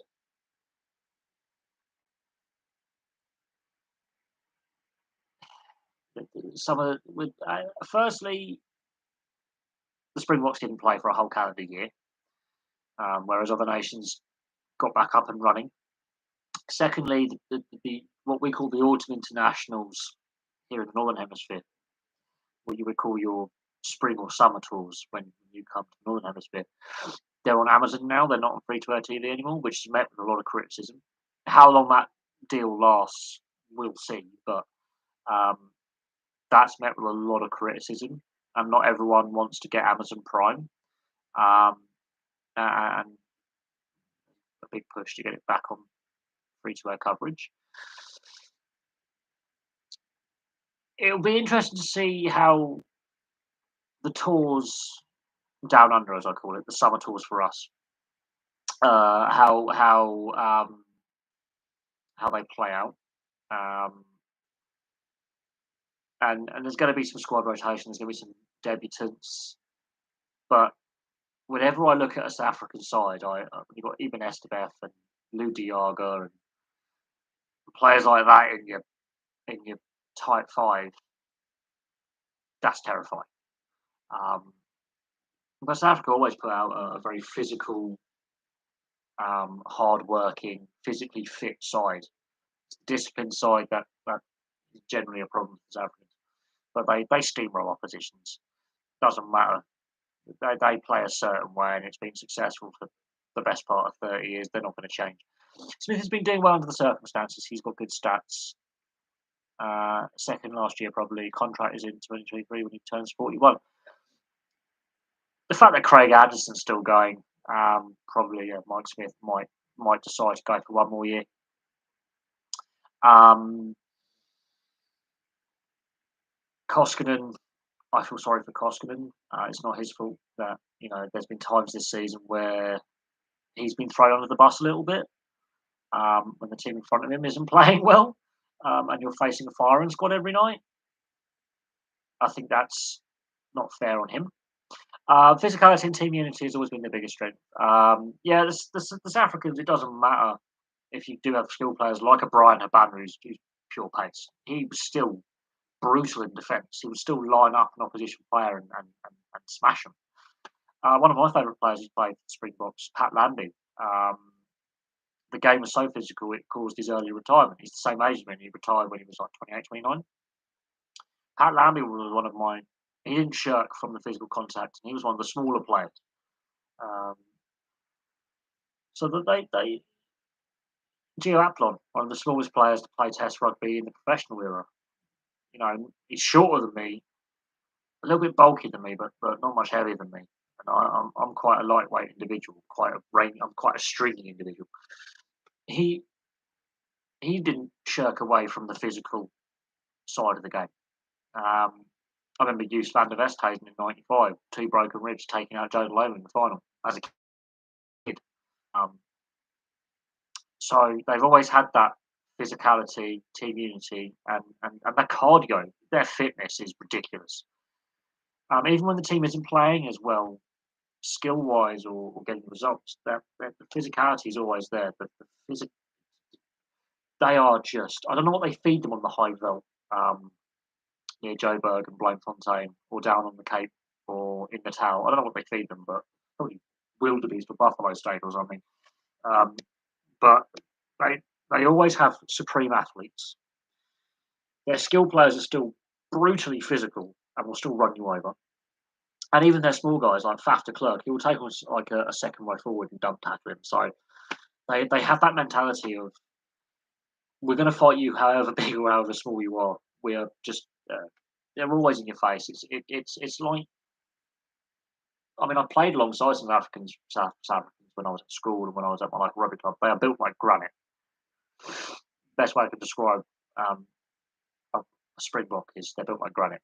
Thoughts on the current state of boxing? I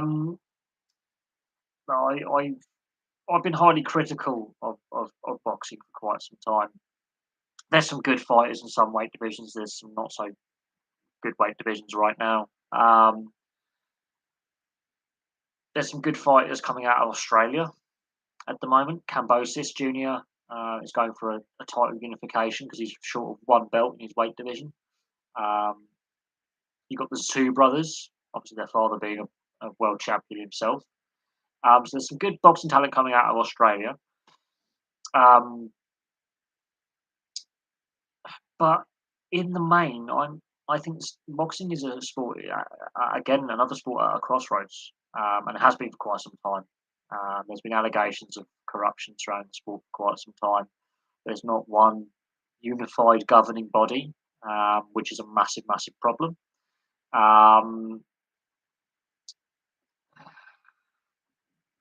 It is a sport that as I say, is at a crossroads at the moment. And while there are some outstanding young fighters coming through in some of the weight divisions, there is, for me, it's definitely a sport that has got more issues than it cares to admit. And, you know, I think it's a sport that I used to like watching that I don't watch anymore. There's my answer to that one. It's a sport that I used to like watching that I don't watch anymore, and there's a whole variety of reasons for that um, over the years. Um, so my thoughts on the current state of the sport. It needs a unified governing body. That isn't going to happen anytime soon because certain boxing administrators will lose their jobs basically if you unify it all. There are issues with doping and corruption and recreational drug use that I think boxing authorities are asleep at the wheel on or in denial about, and not tackling as seriously as they could or should. Well, I haven't really followed, quite honestly, and there's an Anthony Joshua video. I mean, I've not really been with it today. I've been watching motorsport all day, so I'm not really with it. Anthony Joshua, what's he done now? I'm not a fan of Anthony Joshua, but just trying to spot it.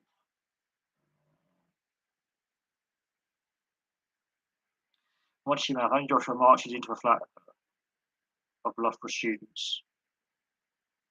Oh, he's got involved. Anthony Joshua and Tony Wi-Fi.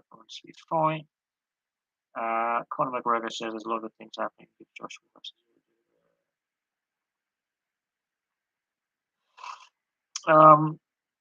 Anthony Joshua, he busted into a flat in Loughborough. There's multiple videos. There's multiple articles. There's so many actually. Watch your mouth. Anthony Joshua marches into go away. That's it. Marches into flat of Loughborough students who taunted him. He's got to have better discipline than that. So now that's the problem. If he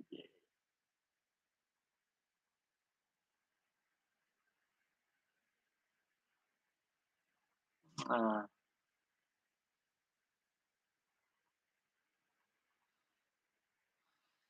um,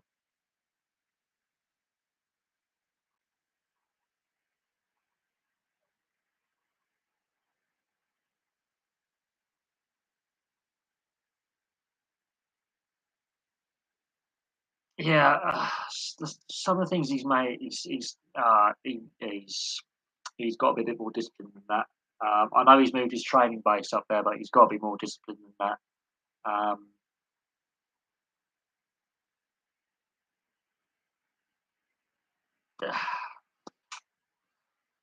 I think Anthony Joshua is actually feeling the pressure a little bit because in years past he'd have said nothing about it and gone, you know, carried on with his routine. But actually, you know, the last couple of years have shown us people have no regard for other people.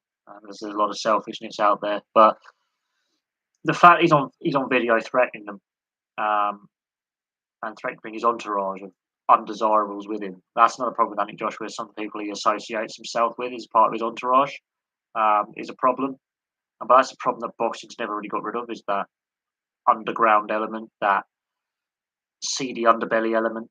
Um, I understand, like yeah, um, there's going to be people sticking up for him, but at the same time, you've got to be a little bit more disciplined. Um, you know,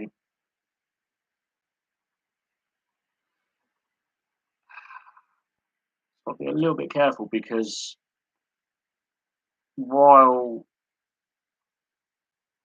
I understand his frustration, and you know, it, it, he needs to he needs to do is talking in the ring, what he's paid to do, to be a boxer. If that had escalated, that's his boxing license. That's his career. That's his livelihood gone.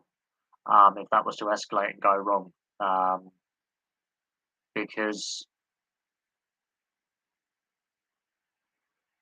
anything could happen there.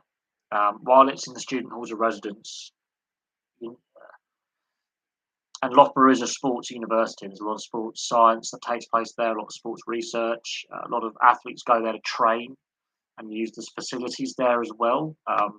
It's a sports university.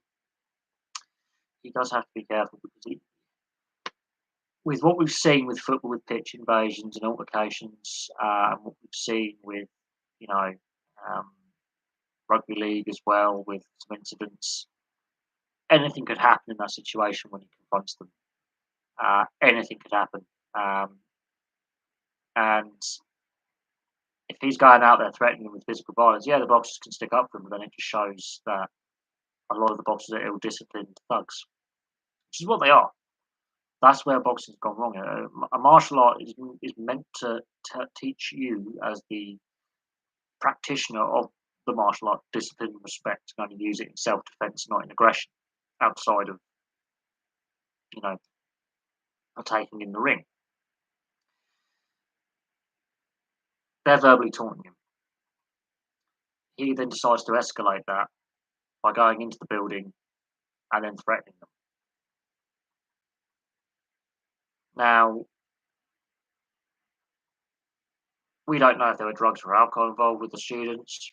You don't know, and this is the problem now with society. Is you just do not know. Some we've seen it in the football where hooligans have got on the pitch and attacked players in recent years. Smalling, Grealish, Billy Sharp, Patrick Vieira. You know, anything could happen in that instance. So he's got to be a bit more disciplined. Um, Now he's decided to move his training camp there because of the sports facilities and the sports science and the analytical side of things. And it is a sports hub, and it's really out of the way as well. Loughborough's in the middle of nowhere, so it's not on people's radar as there's not a lot of distractions in Loughborough. Let's be honest. Apart from the railway museum and the preserved railway line, so if you're a nerd like me, you'll love that. There's not a lot of distractions in Loughborough. It's in the middle of nowhere, which is a good thing if you want to just get back to rehabilitation, training, fitness, whatever, working with your coaches. There is another problem though. There is a university there, and uni students are a gobby bunch. I've found in my time, uni students, in my opinion, are the gobbiest bunch of entitled knob knobheads you're going to find. The fact that he decided to engage with them in this way, it's a slippery slope because if that goes wrong, either he loses his boxing license.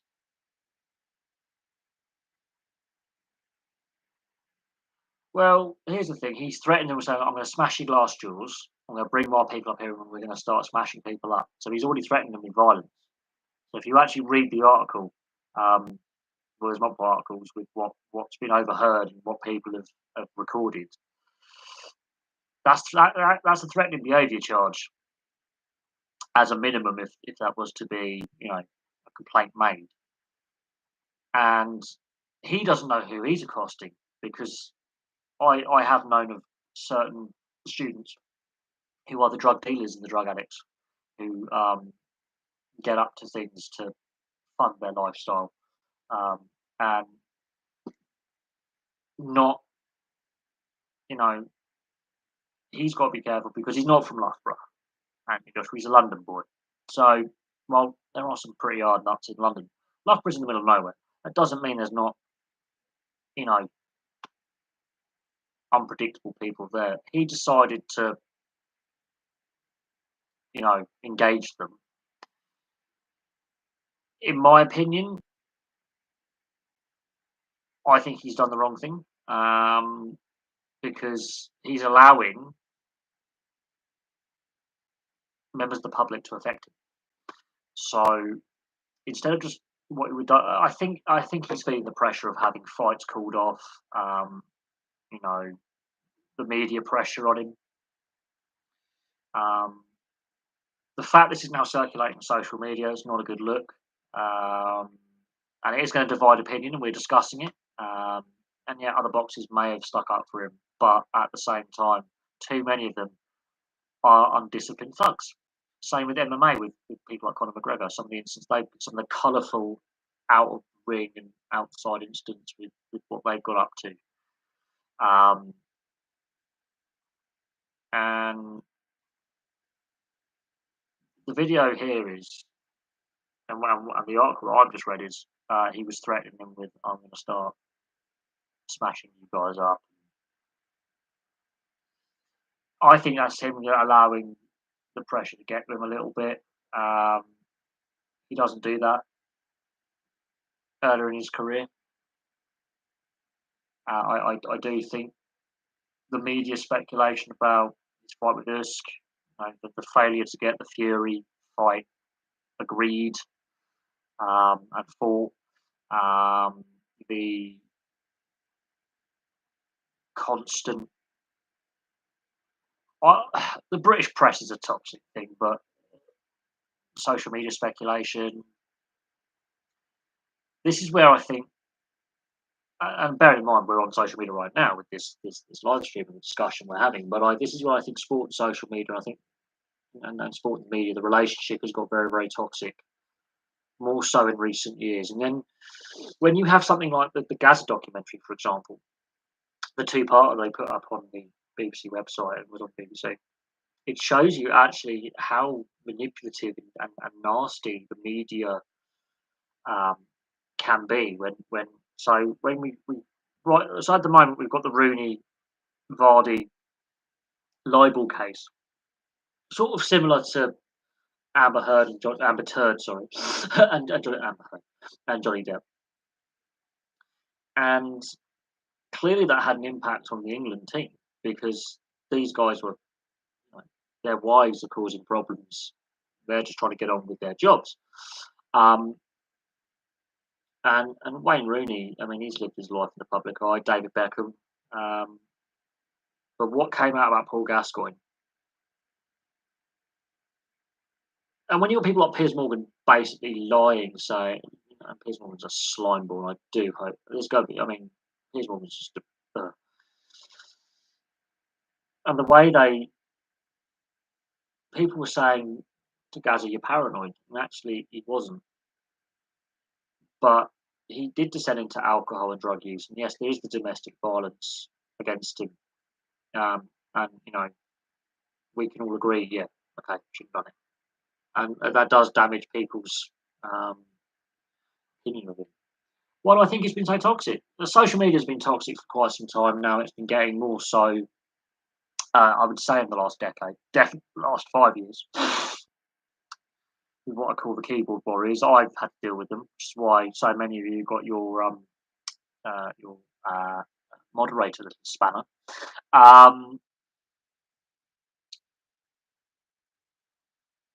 You've got to be careful. I've done it before. The other week down my mate's pub, month ago. This lad was refused entry because the pub's operating license was 21s and over, and he wasn't old enough, so we refused him entry. And I was basically acting as the unofficial doorman because I know the landlord and I know the bar staff, and I've been a barman myself. And the guy wouldn't leave. When the doorman did turn up, he still wouldn't leave. Then the police turned up, and then he got a bit cocky with the old bill and ended up getting arrested. I tried to get rid of him for 3 hours without dragging him around the corner and beating the crap out of him. In the end, a few of my mates beat the crap out of him, and then he tried to confront them again in two other pubs and got the crap beaten out of him in two other pubs as well. And then ended up getting nicked. So yeah, there is there is a way of doing it, and there's a way of not doing it, and I think Unfortunately, now, especially if you're in a high-profile position like an Anthony Joshua, for example, it's not the paparazzi that get you anymore. It's people with bloody camera phones like this. Members of the public now get you, and it was the same with Ben Stokes and Alex Hales in Bristol in 2017. I think they were charged with the wrong offence, to be honest. If they were charged with GBH or ABH, he's in prison because he's charged with a fray, which is so hard to prove in a court of law. Um, if he was charged with one of the other assault offences, he goes to prison. Um, and why do I think it's been so toxic, though? I think I don't know what the trigger point is, and it's before Donald Trump becomes, president of the US and all that. I think we've got to go back to, post 2012 Olympics. I think it was around the time of the London Olympics, if not just after.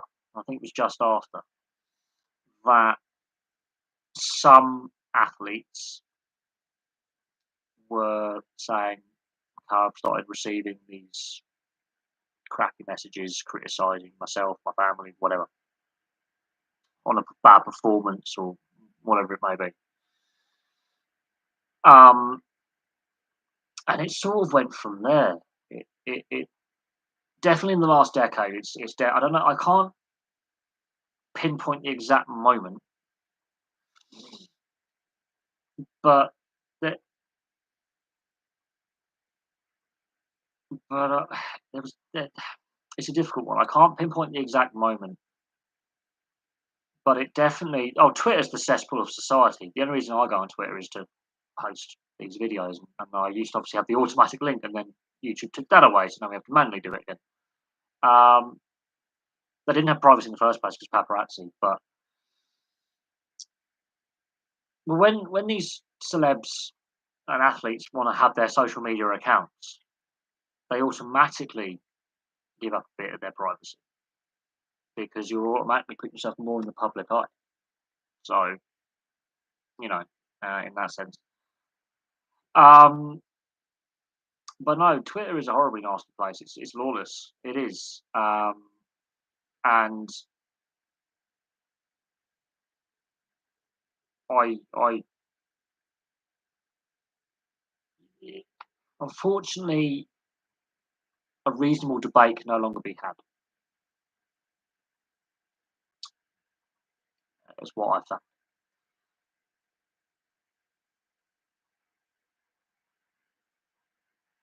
And it's a place for woke liberal narcissists. Um,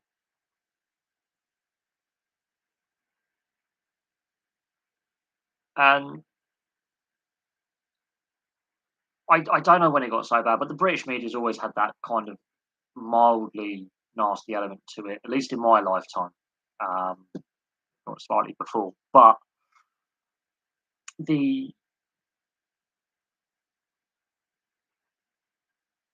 the social media side of things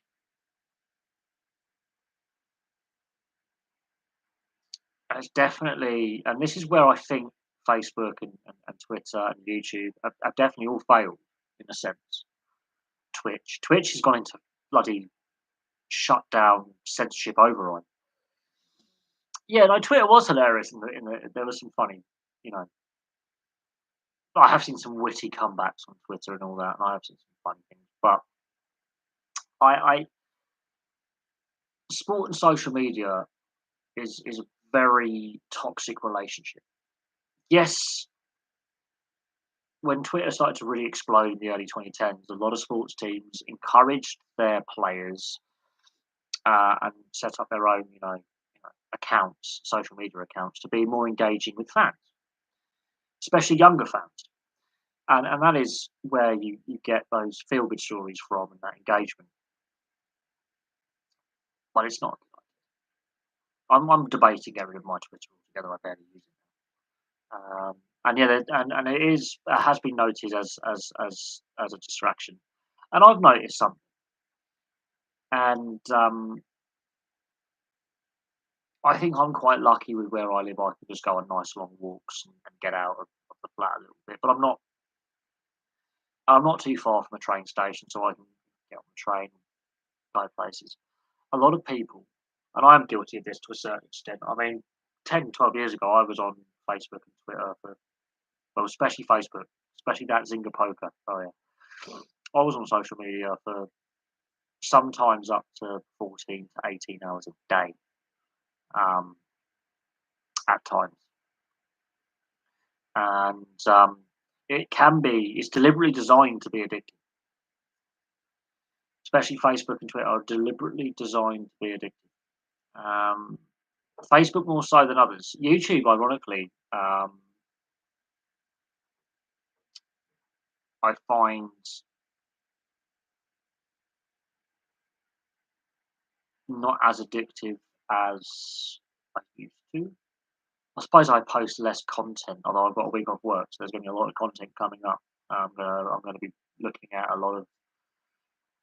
doing a lot of videos over the next week. But yeah, some players, yeah, do spend more time focused on their public image than on their actual job. When you're more concerned about your public image than your actual job, you have a problem. Because if you're good at your job, your public image solves itself. Um, but yes, when you see a player make a mistake or an athlete have a poor performance in it, say Christie, the speed skater, hasn't had the best Olympics, which is very good for World Championships for some reason. The Olympic World Championship cycle suits World Championships, not Olympics, and a lot of athletes have said that in the past that the Olympic World Championship 2 year cycle they peak at the wrong time. Um, at least Christie, but I, I unfortunately some of them are too sensitive and can't take a bit of criticism. And in Christie's case, you could say that she didn't, at least Christie didn't get her Olympic World Championship cycle right. She either was peaking at the wrong time, the World Championships, not actually a bad thing, but not the Olympics. So in question, training, fitness, diet, where you base your training camp, a whole raft of things. Um, but some of the stuff, yeah, no, you can be critical, okay, bad performance there, um, and then you can go well to some of the stuff we have seen aimed at some of the England players last summer after the penalty shootout. Harry Maguire this season with the death threats he's received, which actually were proven to, thankfully, um, you know, uh, not lead to any serious consequences for him. But there was a bomb threat against his house, threats against his family. There's going to come a point where he's going to go, sod this, I just don't want to play anymore. But now he's so well known of who he is, he's not going to fade away. Um,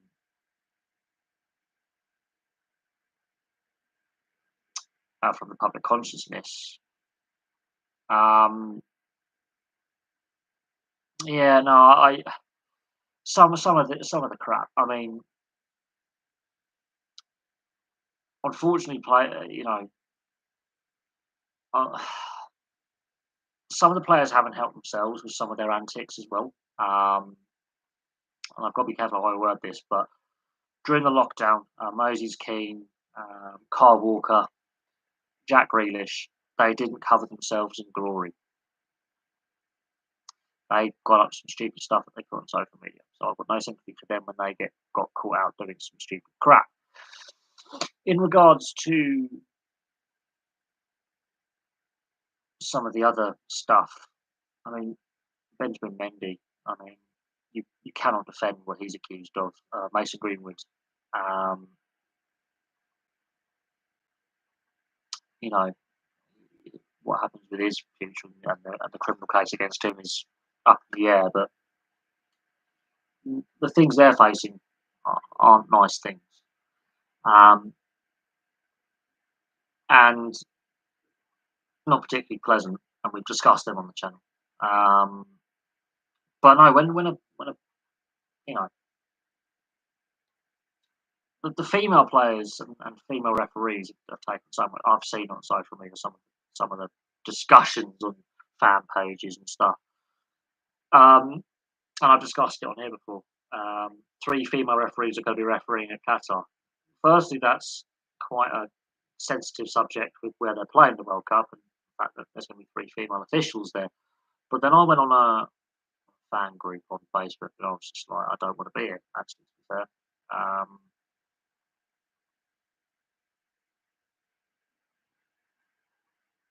And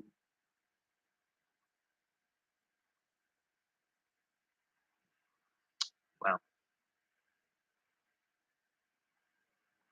we've got a very long way to go as a society. Instagram, the Instagram generation, Paul Pogba, TikTok, brain dead crap, that is. Um, like I said, look, we're just discussing sport here, and the relationship between sport and social media is a complex one. Uh, I think it's more negative than positive. I think social media companies are not holding up their end of the bargain in protecting users. Um, I think some of the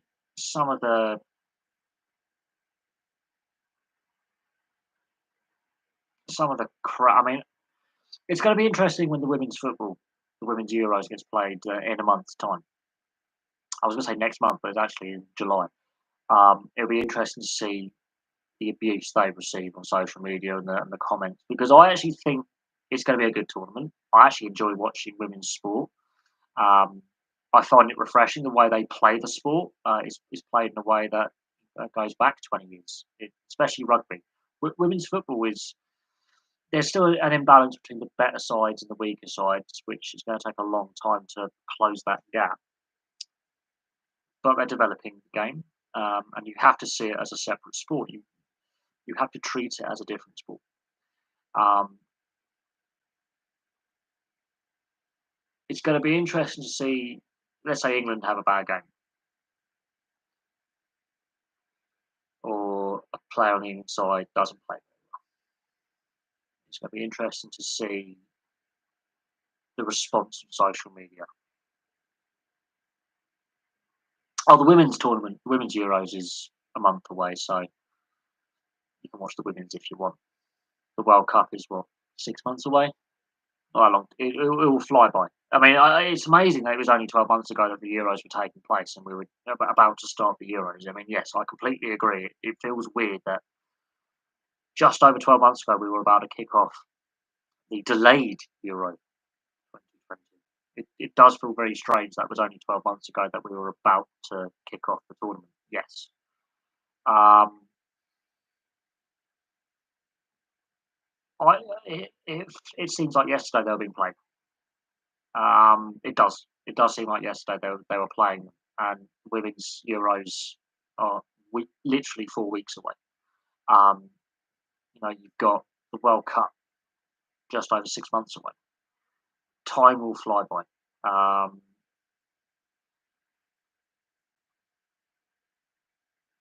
yeah, there were very few poor games. I think it was only one goalless draw, um, or only a handful. There were very the fans were brilliant. Um, for the most part, there was some unsavoury scenes, but obviously the final and some scenes in Hungary. But for the most part, the fans were brilliant. The tournament was brilliant. The right two teams made the final. Um, I think the one problem I had with the Euros was it was a pan European tournament, um, and UEFA have already said they're never going to do that again. So that we can debate the pros and cons over the no overall host for the tournament and it being a pan European tournament. But no, there were some great games last year. There were very few bad games. Um, I thought from very early on Italy were going to win. The manner in their victory and how you know the tournament played out was unexpected. There were some ups and downs in there, but from the very first game that Italy played, I was yeah they're going to win this. The way they play, they just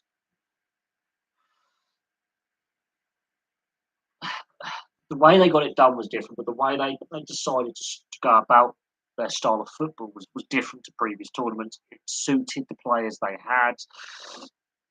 Now, for whatever reason, they didn't qualify for the World Cup.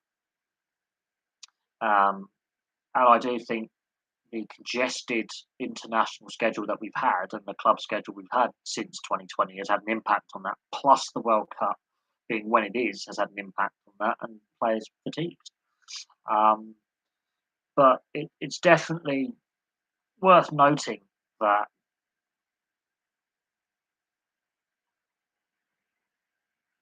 you know I think people are asking me to do predictions on groups, and the World Cup, and predictions on the World Cup itself, and who's going to make the final. And a lot can happen in 6 months.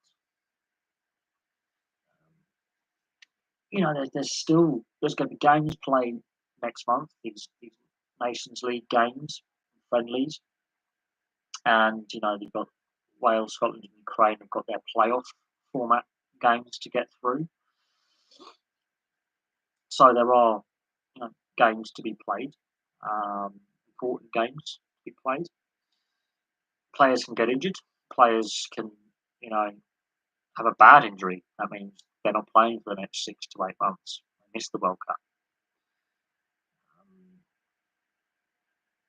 Um, Players' form may drop off in the next 6 months. They don't get selected for the World Cup. So there's a lot that can happen. Um, but the debate about the fact we're having a World Cup in Qatar, should we be having a World Cup in Qatar? We've been having that debate since the day the tournament was awarded to Qatar. The debate isn't going away. Um, I think it's going to be interesting to see how the tournament plays out. It's already been heavily criticised before a ball has been kicked. I think this is the most criticised sporting tournament in history, probably more so than the recent Beijing Winter Olympics, the recent Summer Olympics in Tokyo. That met with a lot of criticism. This has got to be the most criticised international sporting event in the history of international sporting events. And it will be interesting to see how it plays out. It will be interesting to see the quality of the product that we see. How much of an impact does the climate and the fact it's been played in a desert have on the quality of play that we see? How much of an impact does the temperatures have? The time of year it's being played. Does that benefit, as I say, teams like a Canada or a US, whose leagues are played in summer, who've qualified? Do they benefit from that and have better tournaments otherwise they wouldn't have had? The fact it's only the second World Cup we played in Asia. How does that impact things? So there's many unknowns when it comes to this World Cup and what it means. So yeah, we'll have to see how it all plays out. But if it's anything like last year's Euros and Copa America, South American equivalent of the Euros, if it's anything like the two tournaments last year, then we've got a good tournament. If it's, I mean, that's what we've got to base the current level of international football and the current style of international football on. No, they will not be early morning. They will be, but they've got to play the games at night for temperature reasons. So they'll be early afternoon to mid evening. So your normal sort of tournament time frame. I think they're about 5 or 6. They're 4 or 5 hours ahead, but they've got to play games in the evening. So 4 o'clock, 5 o'clock kickoffs. They'll be evening kickoffs. Um, I would have thought afternoon, evening kickoffs. I can't see them being early morning games. I really can't. Um, but as I say, it's going to be very interesting. Because the Russia World Cup, I think the furthest ahead time wise was 3 hours. Um, so I think they're about 3 to 4 hours ahead in Qatar. So we could be looking at 4 o'clock, 5 o'clock kickoffs for games here in the UK. Something like that. But they've got to play games in the evenings to avoid the heat of the day. We'll see when games kick off and what kick-off times are like and a whole host of things. But not every team's qualified yet. Yeah, the security and fan attendance. If anyone's going to misbehave over there, you're in serious trouble. And I'm being honest. The attendance is if the World Championship Athletics or anything to go by, they're not going to be great. And that was the test event in 2019. They had to pay people to go into the stadium. The attendances were really low for the World Championship Athletics. So that's something to bear in mind. We'll have to see what attendance will be like, what ticket prices are actually like. It's been reported that the supporting infrastructure, so hotels and fan zones, may not be able to accommodate every single fan that wants to go. There may not be enough hotel space for everyone. So it's going to be interesting to see, what the attendance is like. Travel restrictions, COVID, that kind of thing. It's going to be very, very interesting to see what. But there was already question marks before the pandemic about what the attendance would be like after the World Championship Athletics in 2019, which was the test event, and the attendance numbers were really low. And athletes were like, it's really strange competing in a 60, 70,000 seat stadium with about 2,000, 3,000 fans sat in it. It's bizarre. Now, obviously, we've had COVID, we've had reduced attendances since then. So I think that would have less of an impact now on players than what it would have done before. But I will be keeping an eye out for empty seats, and I'll be keeping an eye out for, crowd numbers and figures and attendance figures and how that relays to what we see on the pitch. Any updates to the Battle Bees? They're still playing out of Slough. It's the off season now. Some players have already re-signed for next year. Other players have ended their contracts and have signed elsewhere. But no actual updates. No. To be fair, it's been a while since I've actually seen a game. We are going back 3 years since I've seen a game, so it has been some time since I've watched an ice hockey match. It's been about 3 years, so it'd be nice to go to a game or two next season. That will be nice to do that, but have to wait and see.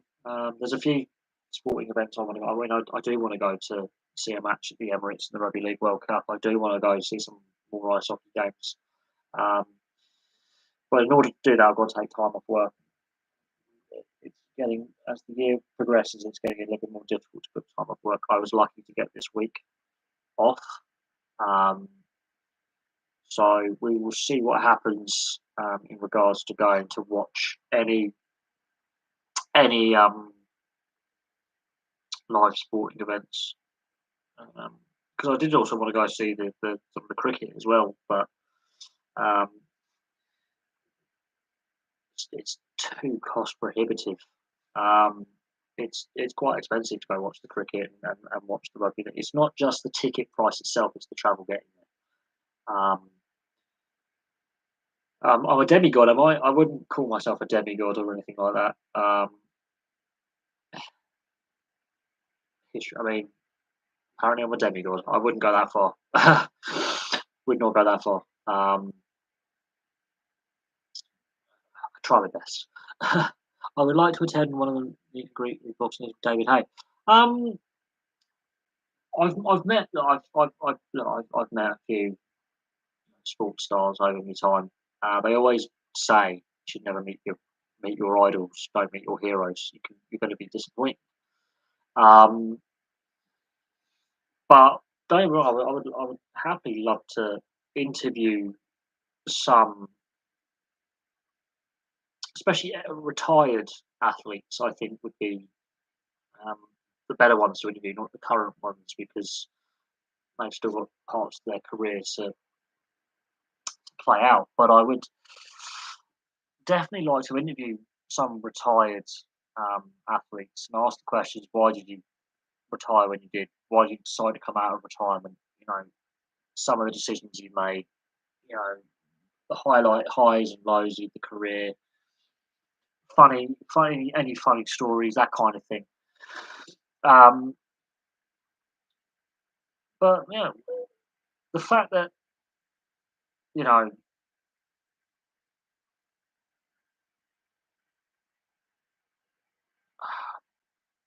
I mean, I've been fortunate, I suppose, in some of the athletes I've met and media personalities I've met through the jobs I've done and just by pure accident. Um, and what when you do meet some of these people, you've got to just treat them as your next door neighbour or work colleague or just getting on a train and just a random person sat opposite you, on the train or whatever. You just got to treat them as such. If you go in with that mindset, you don't get that starstruck. You can just discuss things. Um, but so I am surprised that um, more uh, they don't put more of this publicity out when they're doing the mm, Derek Chisora incident. Was that staged? Was that deliberate with the bottling? Was that a sugar bottle? The sugar glass, which is not actually glass. It's just um, sugar glass is what they use in films when they do the window smashes, so the stuntmen didn't get hurt. Um, that was, I think, a very low moment in both Chisora's and David Hayes' careers. If we're looking at it from the outside in, I think there was a very dark stain on both. Well, Derek Chisora's got a history of negativity around. I can't, yeah, I think Derek Chisora's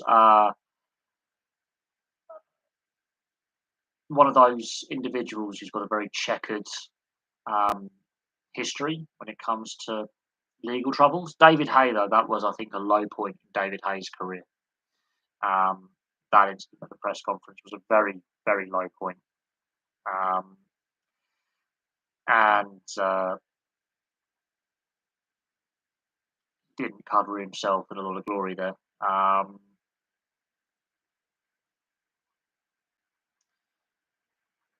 But it's a difficult one because obviously with um,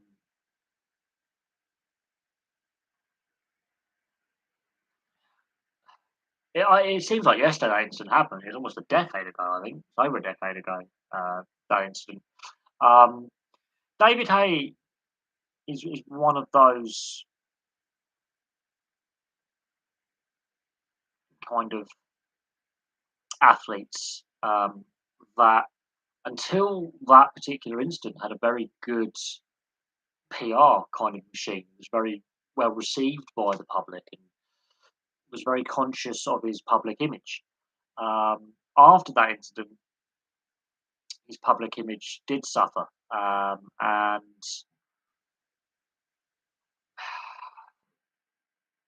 and then yeah, his career did tail off after that.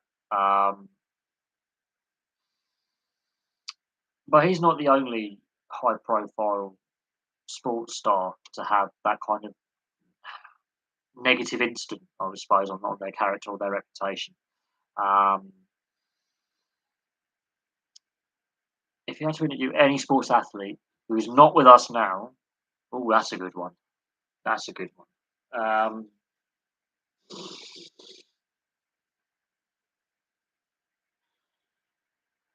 That's a very good one, actually. That's a difficult one. It'd either be Gerd Muller or Johan Cruyff. There you go, from the '74 World Cup, and I'll actually ask them about the '74 World Cup in West Germany with Cruyff and Muller, because Gerd Muller was a brilliant sniper of a striker, and I think underrated for what he did outside the box as well. So for me, they would be the two football players I would interview would be Cruyff and Muller. Simply about the '74 World Cup, and both of them didn't play at the '78 World Cup. Muller, I think, wasn't selected, and Cruyff boycotted. But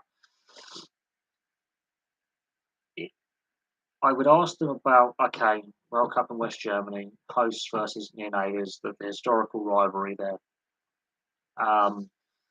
But then I would deviate a little bit because Muller's got his goal scoring records in the World Cup, which stood until I think I think it was Miroslav Klose overtook him, if I'm not mistaken. Stood for donkeys. And then I would probably ask Cruyff about his time in Barcelona and his decision not to go with the um, Dutch side to the '78 World Cup, and that period after he's left Ajax on his club level. That would be an interesting one. But it's difficult because there are so many, like Mike Bossy, NHL player, Esposito, the former Chicago Blackhawks goaltender, Clark Gillies. There are so many, ex NHL and other ice hockey players though I'd love to interview. Gordie Howe, Mr. Howe, Mr. Hockey, maybe. He might destroy me there. He might chirp me to death. But there are definitely, um, you know, Richard Burns, the rally driver, because he was local to where I live, and it'd be interesting to get his perspective of growing up in the '70s and the '80s, and then what got him into rallying. If it was any other sport, if he wasn't a rally driver and he could do any other sport, what sport would he like to do? That kind of thing. If I could interview anyone, I think, yeah, I think it's about where I'll start with the interview process. Is the athletes I've chosen for a reason, and the Cruyff Muller one is they both played at the '74 World Cup, both in the same final, and they both weren't at the following finals in '78 for different reasons. Gerd Muller retired from international football and was near the end of his career, and Cruyff had gone to Barcelona. There was a kidnap attempt, and he didn't go for whatever reason in his post Ajax days, and so that's an interesting period on Cruyff's part. Richard Burns, yeah, no, Richard Burns grew up down the road from where I live. He was local to where I live, and you know, he would be still like, how old would Richard Burns be now? Because he died young. He died very, very young, and it would just be interesting to ask him why he chose rallying over the other sports. Because the Thames Valley isn't really known for its sporting hotbed of success. You've got Swindon, you've got Reading Football Club, you've got Swindon Football Club, Oxford United Football Club, you've got London Irish and what was London Welsh, played professionally locally. But at the time Richard Burns is growing up, London Irish and London Welsh are playing in Richmond. They're amateur. Reading and Swindon are in the lower divisions of English football. Oxford United's in the lower divisions of English football, I think, for periods of their history. The Premier League doesn't exist. By the time Richard Burns is world champion, he's roughly my age. He's early 30s, late 20s, early 30s. And, you know, the question I would ask Richard Burns is why did you choose rallying? Because there are other motorsports available, because Thruxton and Castle Combe are down the road, motorsport venues. One's in Wiltshire, one's in Hampshire. So they're not a million miles away to get to. Um, and Castle Combe's got Rallycross. But why rally? Why that particular sport? And Colin McRae, oh, Paolo Rossi, absolutely. Paolo Rossi. The question, though, and I think this is a difficult subject because I've looked into this and I've read up on it, is his involvement in a bribery scandal that involved Italian football in 1980, 78 to 1980, which predated the obviously the 82 World Cup, and he was sentenced to time in prison actually in regards to the bribery scandal. Um, and he was clear to play and he was allowed to play and all that.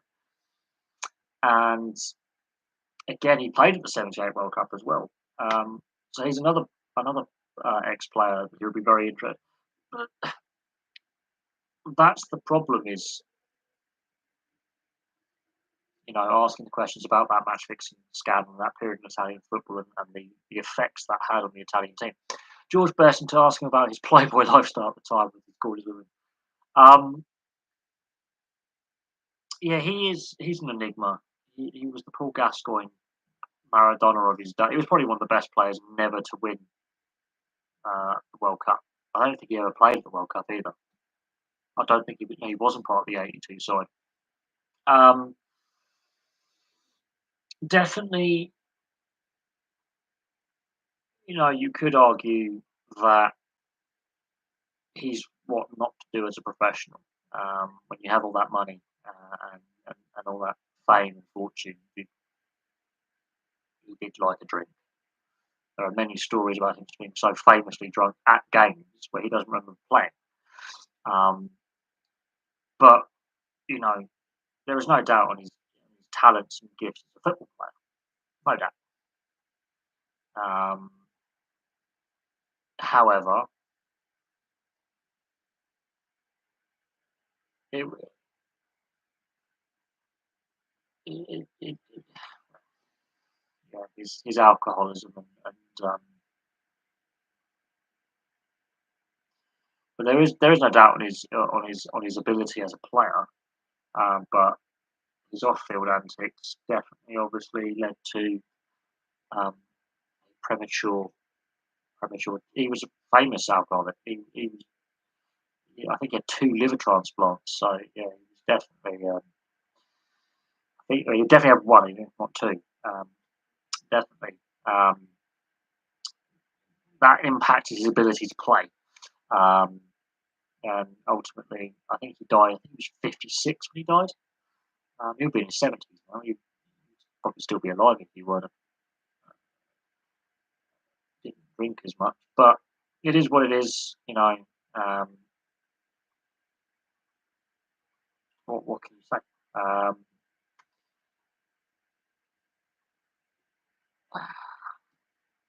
I would probably, you know, it would be eye opening.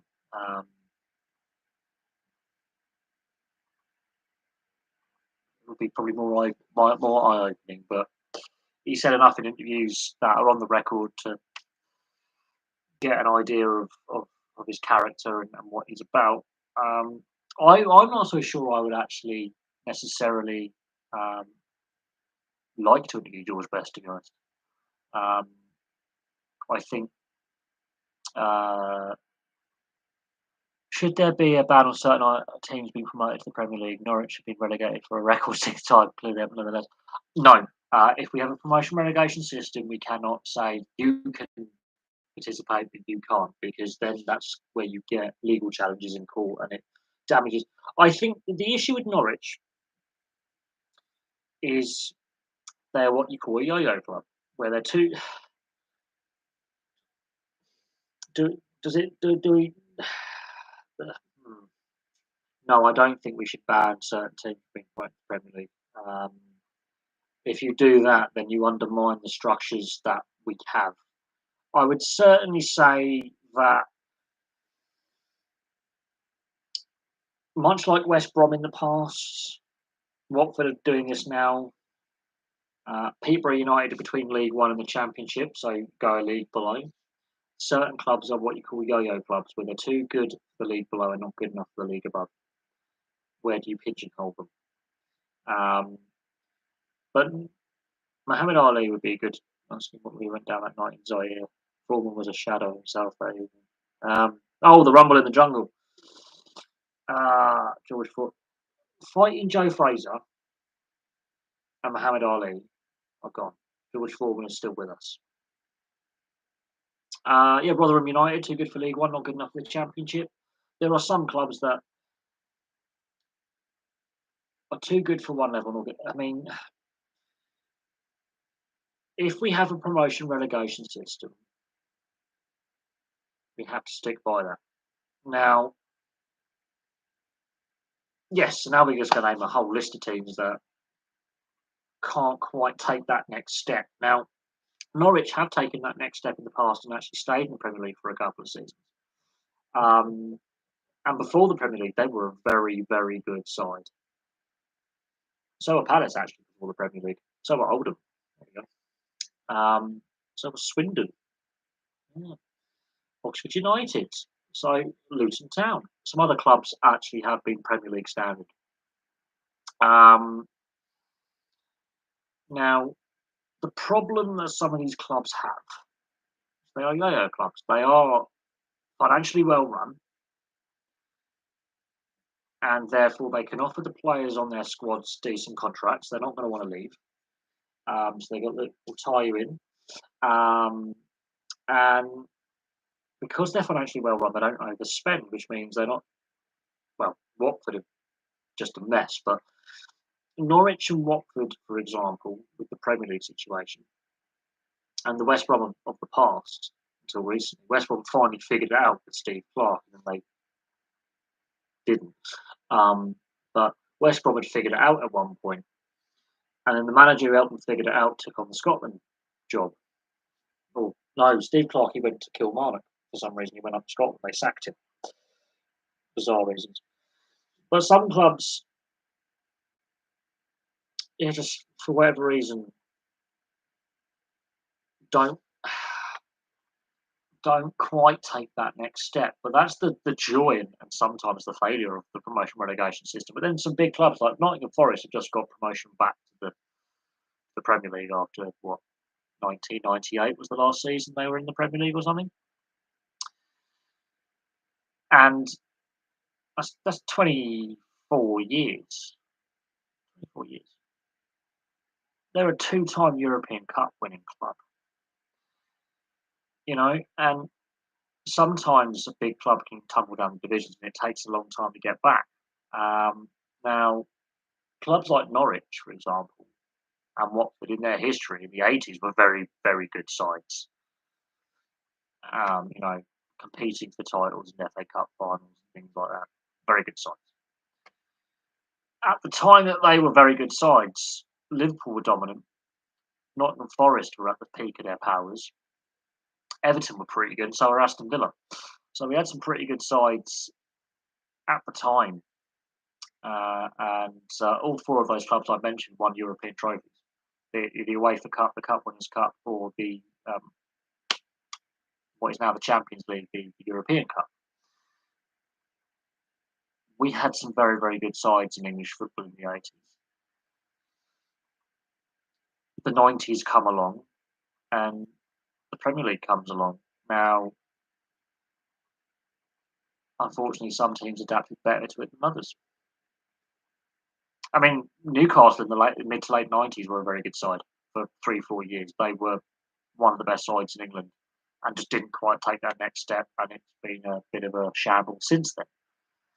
Yeah, I'm a Blackburn fan. I know,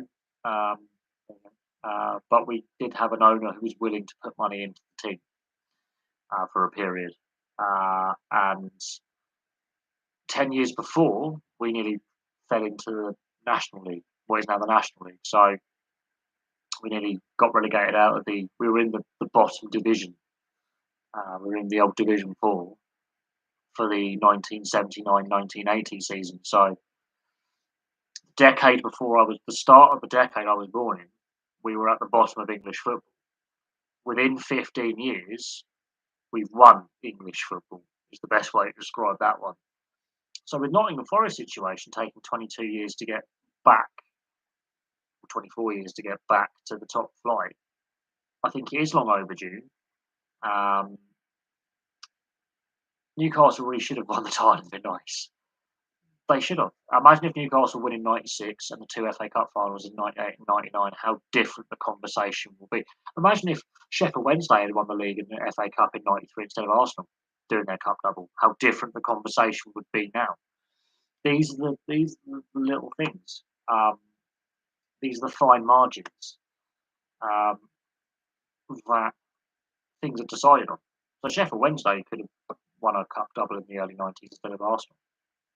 It just happened to be Arsenal on those two occasions of the '92-'93 season, the first season of the Premier League. But imagine if Sheffield Wednesday had pulled it off that first season of the Premier League with a cup double, how different the conversation we could be having.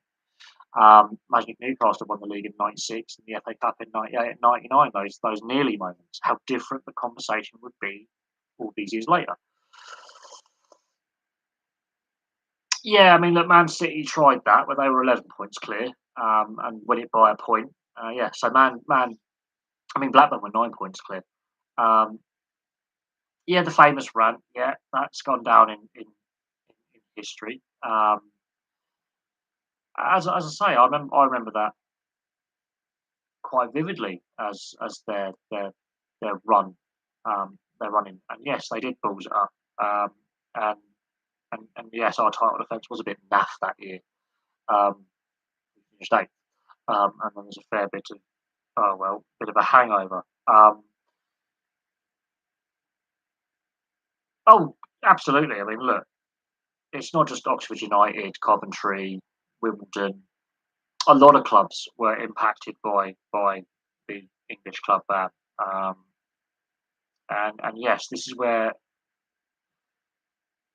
Liverpool does get a lot of hate for it. But a lot of other clubs were misbehaving in Europe and domestically, and it was a matter of time before an incident happened where we got punished. Um, and unfortunately, I can see it going full circle. Now, we are not the only nation with a hooligan element. Everton, Everton, I just don't get Everton. This is the problem. So, 95, you win the FA Cup, and then it stops. And then it stops. Um, and one FA Cup final since then, under David Moyes, is the closest Everton have come to silverware. And the Moyes period was the most stable period that club has had for the best part of 3 decades. And Everton were a good side. This is what really puzzles me. Really puzzles me. There's been great youth development through the Everton system over the years. Great players have played for Everton over the years. Something's gone horribly wrong, and Bill Kenwright has to take a lot of the responsibility for what's gone wrong because he's given over his majority stake to some of these other unscrupulous in Morshi and Usumov, these unscrupulous people. And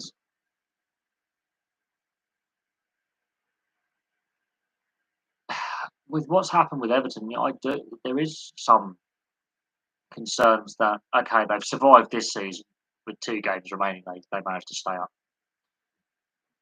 I don't think Frank Lampard is the right guy to take the club forward. Um, he's still what I would say doing his managerial apprenticeship pretty much. Um,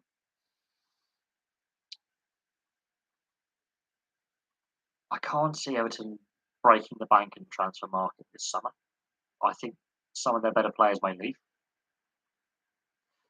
and they're in deep trouble. Yes, Oldham Athletic are the first club to be in the Premier League to then be relegated to the non-league. Swindon came close. Um,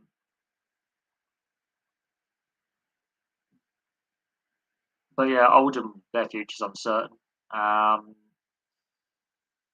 there's a lot of clubs in a bad situation right now, um, and I could do history videos on a whole host of clubs and go uncertain future right now. I remember Kevin Campbell and Jeffers and Ferguson and others. They didn't have a very good team. The problem is with Everton is they've been badly run off the field for a very, very long time. And they've been trying to move out of Goodison Park for 20 odd years. And I can see Everton going down next season. I can see Lampard not seeing out the season, and I can see them getting relegated. I genuinely can.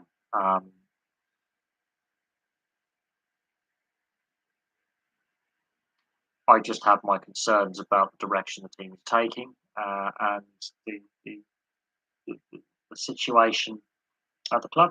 I'm not a fan of Everton. I never have been, but I would say this: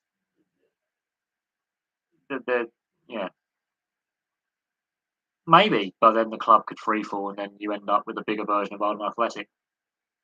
Uh, but maybe relegation could be the best thing a club could like Everton could have. And yes, David Moyes did keep them competitive. I think he overachieved with that team. And imagine if they won that FA Cup final. The conversation we could be having again is completely different to the current situation because success breeds further success. Um, when Leicester won the Premier League, people said, "Oh, they'll never win another trophy. It's done." Um, well, they've gone on and won the FA Cup and the Charity Shield, so yeah, and they've got to a European semi-final. So okay, but and they're a very well-run team, and but you know the situation with Everton, I think David Moyes under David Moyes they overachieved, and this is their current state right now is where they are right now. Um, and Eric Ten Hag, for example, at Man United is going to have a real headache, I think, next season. I can see Man United trying to offload a lot of players this summer. They might let some players go on a free this summer. Um, there's clearly unrest at Man United in the dressing room. I think Harry Maguire, his confidence and is completely shot, and mentally, God knows what he's feeling mentally, but he's got to be under some strain there. That's having an impact on him. Um, you know, that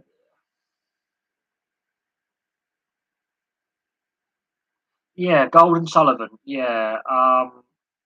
Well, I would definitely like to interview them. Um, I've been highly critical of them, so maybe that won't go down so well. Some of the criticism I've thrown at the Dildo brothers, because obviously they've got they've got assets and business interests in the adult entertainment industry. Um, but at the same time, um, they've gone through periods at West Ham where they're loved and hated, and they were also involved with Birmingham City as well at one point, and Karen Brady as well, Alan Sugar. Um, some of these people involved in club ownership have got checkered, colourful private lives and interesting um, business practices. But no, Sullivan and Gold and Karen Brady at West Ham, they were also involved with Birmingham City. And there were question marks over their time at Birmingham City. There's been question marks over some of their dealings at West Ham and some of the ups and downs at West Ham over the years. And the fans have had a love-hate relationship with them over that time frame. There's been fan protests before. Um, and the Birmingham City period is a very, very interesting and and underreported period of their time involved with football. Um, there were police investigations over some of the dealings there. Um, there are some question marks over some of their business transactions, and we'll have to see how it all plays out. In the end, I think they're selling up stakes in West Ham to foreign investment. But their time at Birmingham City does leave a lot of questions, definitely. And I think it's part of the reason why the club is in the situation it is today. Um, so you have to bear that in mind. Um, the situation of Birmingham City, in part, is with Sullivan Gold and Karen Brady and their time involved with Birmingham City back in the day. Um, there's definitely some question marks over that period of their time at St Andrews and the club. But I think it leads on to what's happening right now with Birmingham City and their stadium issues, which have been covered on the channel before and discussed. And the fact that half the stadium is closed off for safety concerns is troubling going forward. And the ownership issue there, and I have concerns for the future of Birmingham City going forward under the current ownership. And that's where, again, we have to go back to the Football League. We have to go back to the Premier League and the FA and the directors' test. How bad, I will say this, how weak and how poor that directors' test has been, implemented, because it doesn't work.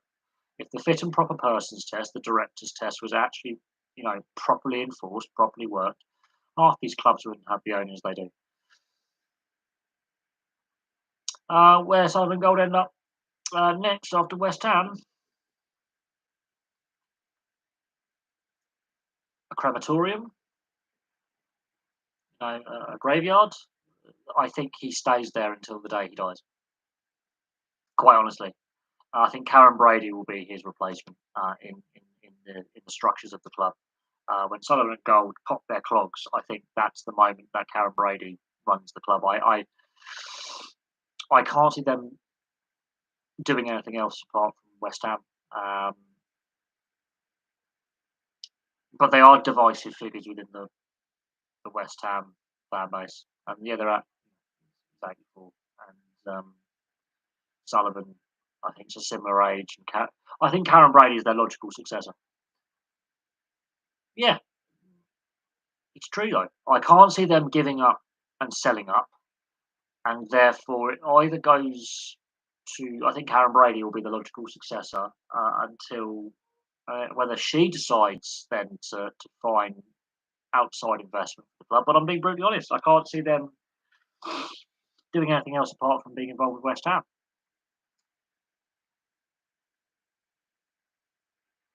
Marcus Ericsson just won the Indy 500. Well, that's interesting because people say, oh, he couldn't make it in F1, so he goes and wins the Indy 500. Just shows that F1, it's more about the car than the driver. Because there are rules in IndyCar and there are rules in NASCAR to make the cars more even and competitive. Just shows how uncompetitive F1 is with the rules and budgets. Apparently, Marcus Ericsson couldn't do it at F1. He couldn't hack it. He wasn't a good driver. I think it was it Sainz? Was it Sainz? I know it was a new winner. Someone had a massive prank. Or was it Leclerc? It was either Leclerc or Sainz. I'll have to check. Not that I care about F1. And Liberty Media is facing some criticism about some of the European tracks that we dropped. Perez, Mickey Schumacher had a big shunt. Sergio Perez won an instant-packed wet-dry Monaco Grand Prix. Mexican race for third. Downpour. Oh, they delayed the start of the race for an hour. Red Bull strategy also voted because these cars can't cope with the rain. They struggle. Of course, Hamilton arrived by boat in the sunshine. Bless him. Tax dodging bastard. but they all are. So I'm not a fan of F1 anymore. I've completely stopped caring.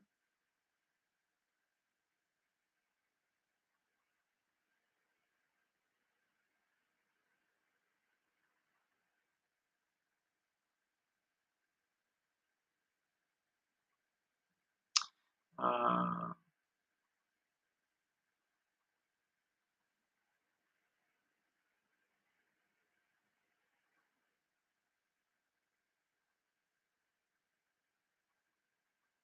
uh, yeah, and Hamilton's behind Russell again, but this is the thing with well, I've seen since the Halo device has been in some of the technical changes and the regulations. Obviously we had Roman Grosjean's car catching fire. We had that GP2 crash at Spa a couple of years ago, where I think two drivers ended up dying in the end. One was killed outright. I think one was in an induced coma and was bad way. And the car sheared in two there. Car sheared in two with Grosjean's collision with when his car caught fire. They'd made some changes to the car's aerodynamics and the chassis and such for this year. And the cars are what they call porpoising, where they're bouncing like this. They're oscillating quite up and down. And again, Monaco has proved that it's a car killer. Um, I haven't obviously seen the footage. All I know is it was Perez, um, not Hamilton winning. Um, the footage is going to be up there of the shunt. Um, the fact that the car has actually disintegrated into two is a concern, a massive concern. That's the third because the GP2 cars are basically based on the F1. So the GP2 are just slightly scaled down versions of the F1 car, um, and therefore the chassis are based upon the F1 chassis, etc., etc. They have a similar design, wind tunnel kind of thing. The fact that in the last couple of years we've seen cars pretty much disintegrate into two, and um, Roman Grosjean's accident, I think, is the big one that has highlighted uh, concerns that I have with F1. We've seen it with IndyCar as well, where there's been some bad accidents. And I'll say this: motorsport safety. I'll be catching up with some of the other motorsport I didn't get to watch today because I watched the touring cars, the British Touring Car Championship. There's the GT Championships and the TCR Championships that took place today at Donington. That there's about 4 or 5 races that I'm going to catch up on in a bit. Some of the shunts I've seen in the GT and touring car series that I watch, and the Le Mans Endurance, there have been some massive shunts, and drivers walk away. Safety has come so far in the last 20, 30 years. Um, so far. The there was an accident in either I think it was qualifying for GP2 where coming out the tunnel car um, he gets it wrong. Well, it's either in free practice or qualifying, and similar thing. Car massive shunt car basically is disintegrating. Um, so I do have some concerns with the current package that F1 has in regards to safety. The balance of the cars isn't right. Um, the handling issues and the fact that the car has ripped itself in two, and that's not the first time it's happened in the hybrid era, is a massive concern for me. Even though they've made changes to the wings, the chassis, the actual pod that the driver sits, the engine bay is, and all that, that crash structure is basically the same.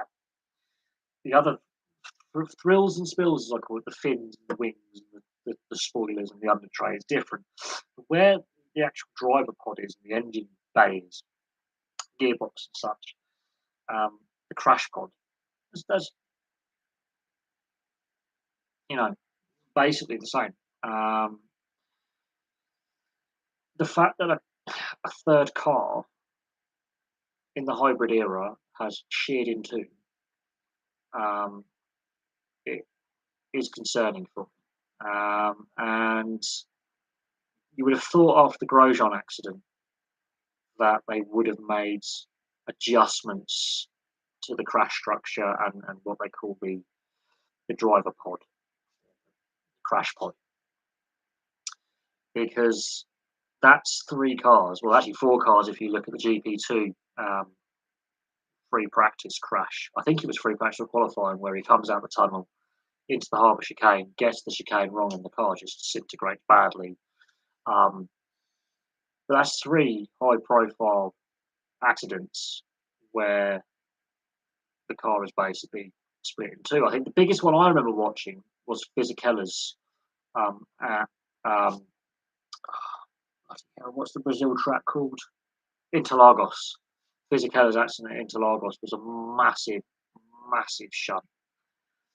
And that was in similar wet, dry conditions, changeable. That was a massive, massive one. And there were concerns at the time that he might have died, actually, at the actual time of the accident. And that was a huge one. I mean, it was in the Jordan. That was a massive, massive accident coming to the start finish straight. When you enter the tunnel in Monaco, you're literally blinded by the light. There's also a little bump on the right hand side in the braking zone, which is caught out. I remember Jenson Button and Sergio Perez have both had massive shunts coming out of the tunnel, which has actually changed the layout of the harbour chicane. Button hit the bump, clipped the wall, goes down the escape road, car gets just disintegrates. Sergio Perez came out, hit the bump, clapped, caught his rear wheel, goes sideways into the crash barrier. Yeah, Barrichello smashed at the Champions Corner at Montreal. The Wall of Champions, as they call it, it's taken out so many drivers. I remember Kubica's crash on the start-finish straight there, where his car's just spinning and it's disintegrated. There's been some big ones at Montreal. There's been some massive ones.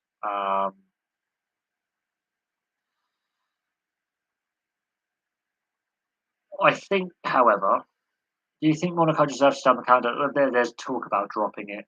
The French Grand Prix is the one that's going to be dropped, I think, next year. There's talk about losing Spa and Silverstone. I'm not so sure I like the direction Liberty Media is taking, if I'm being honest.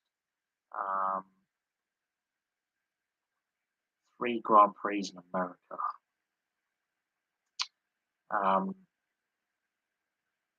And I think the regs, cars have got too wide and too heavy. I think we can all agree on that. Overtaking still isn't quite, product still isn't quite what it should be. I can understand the spending cap Liberty Media have put in place.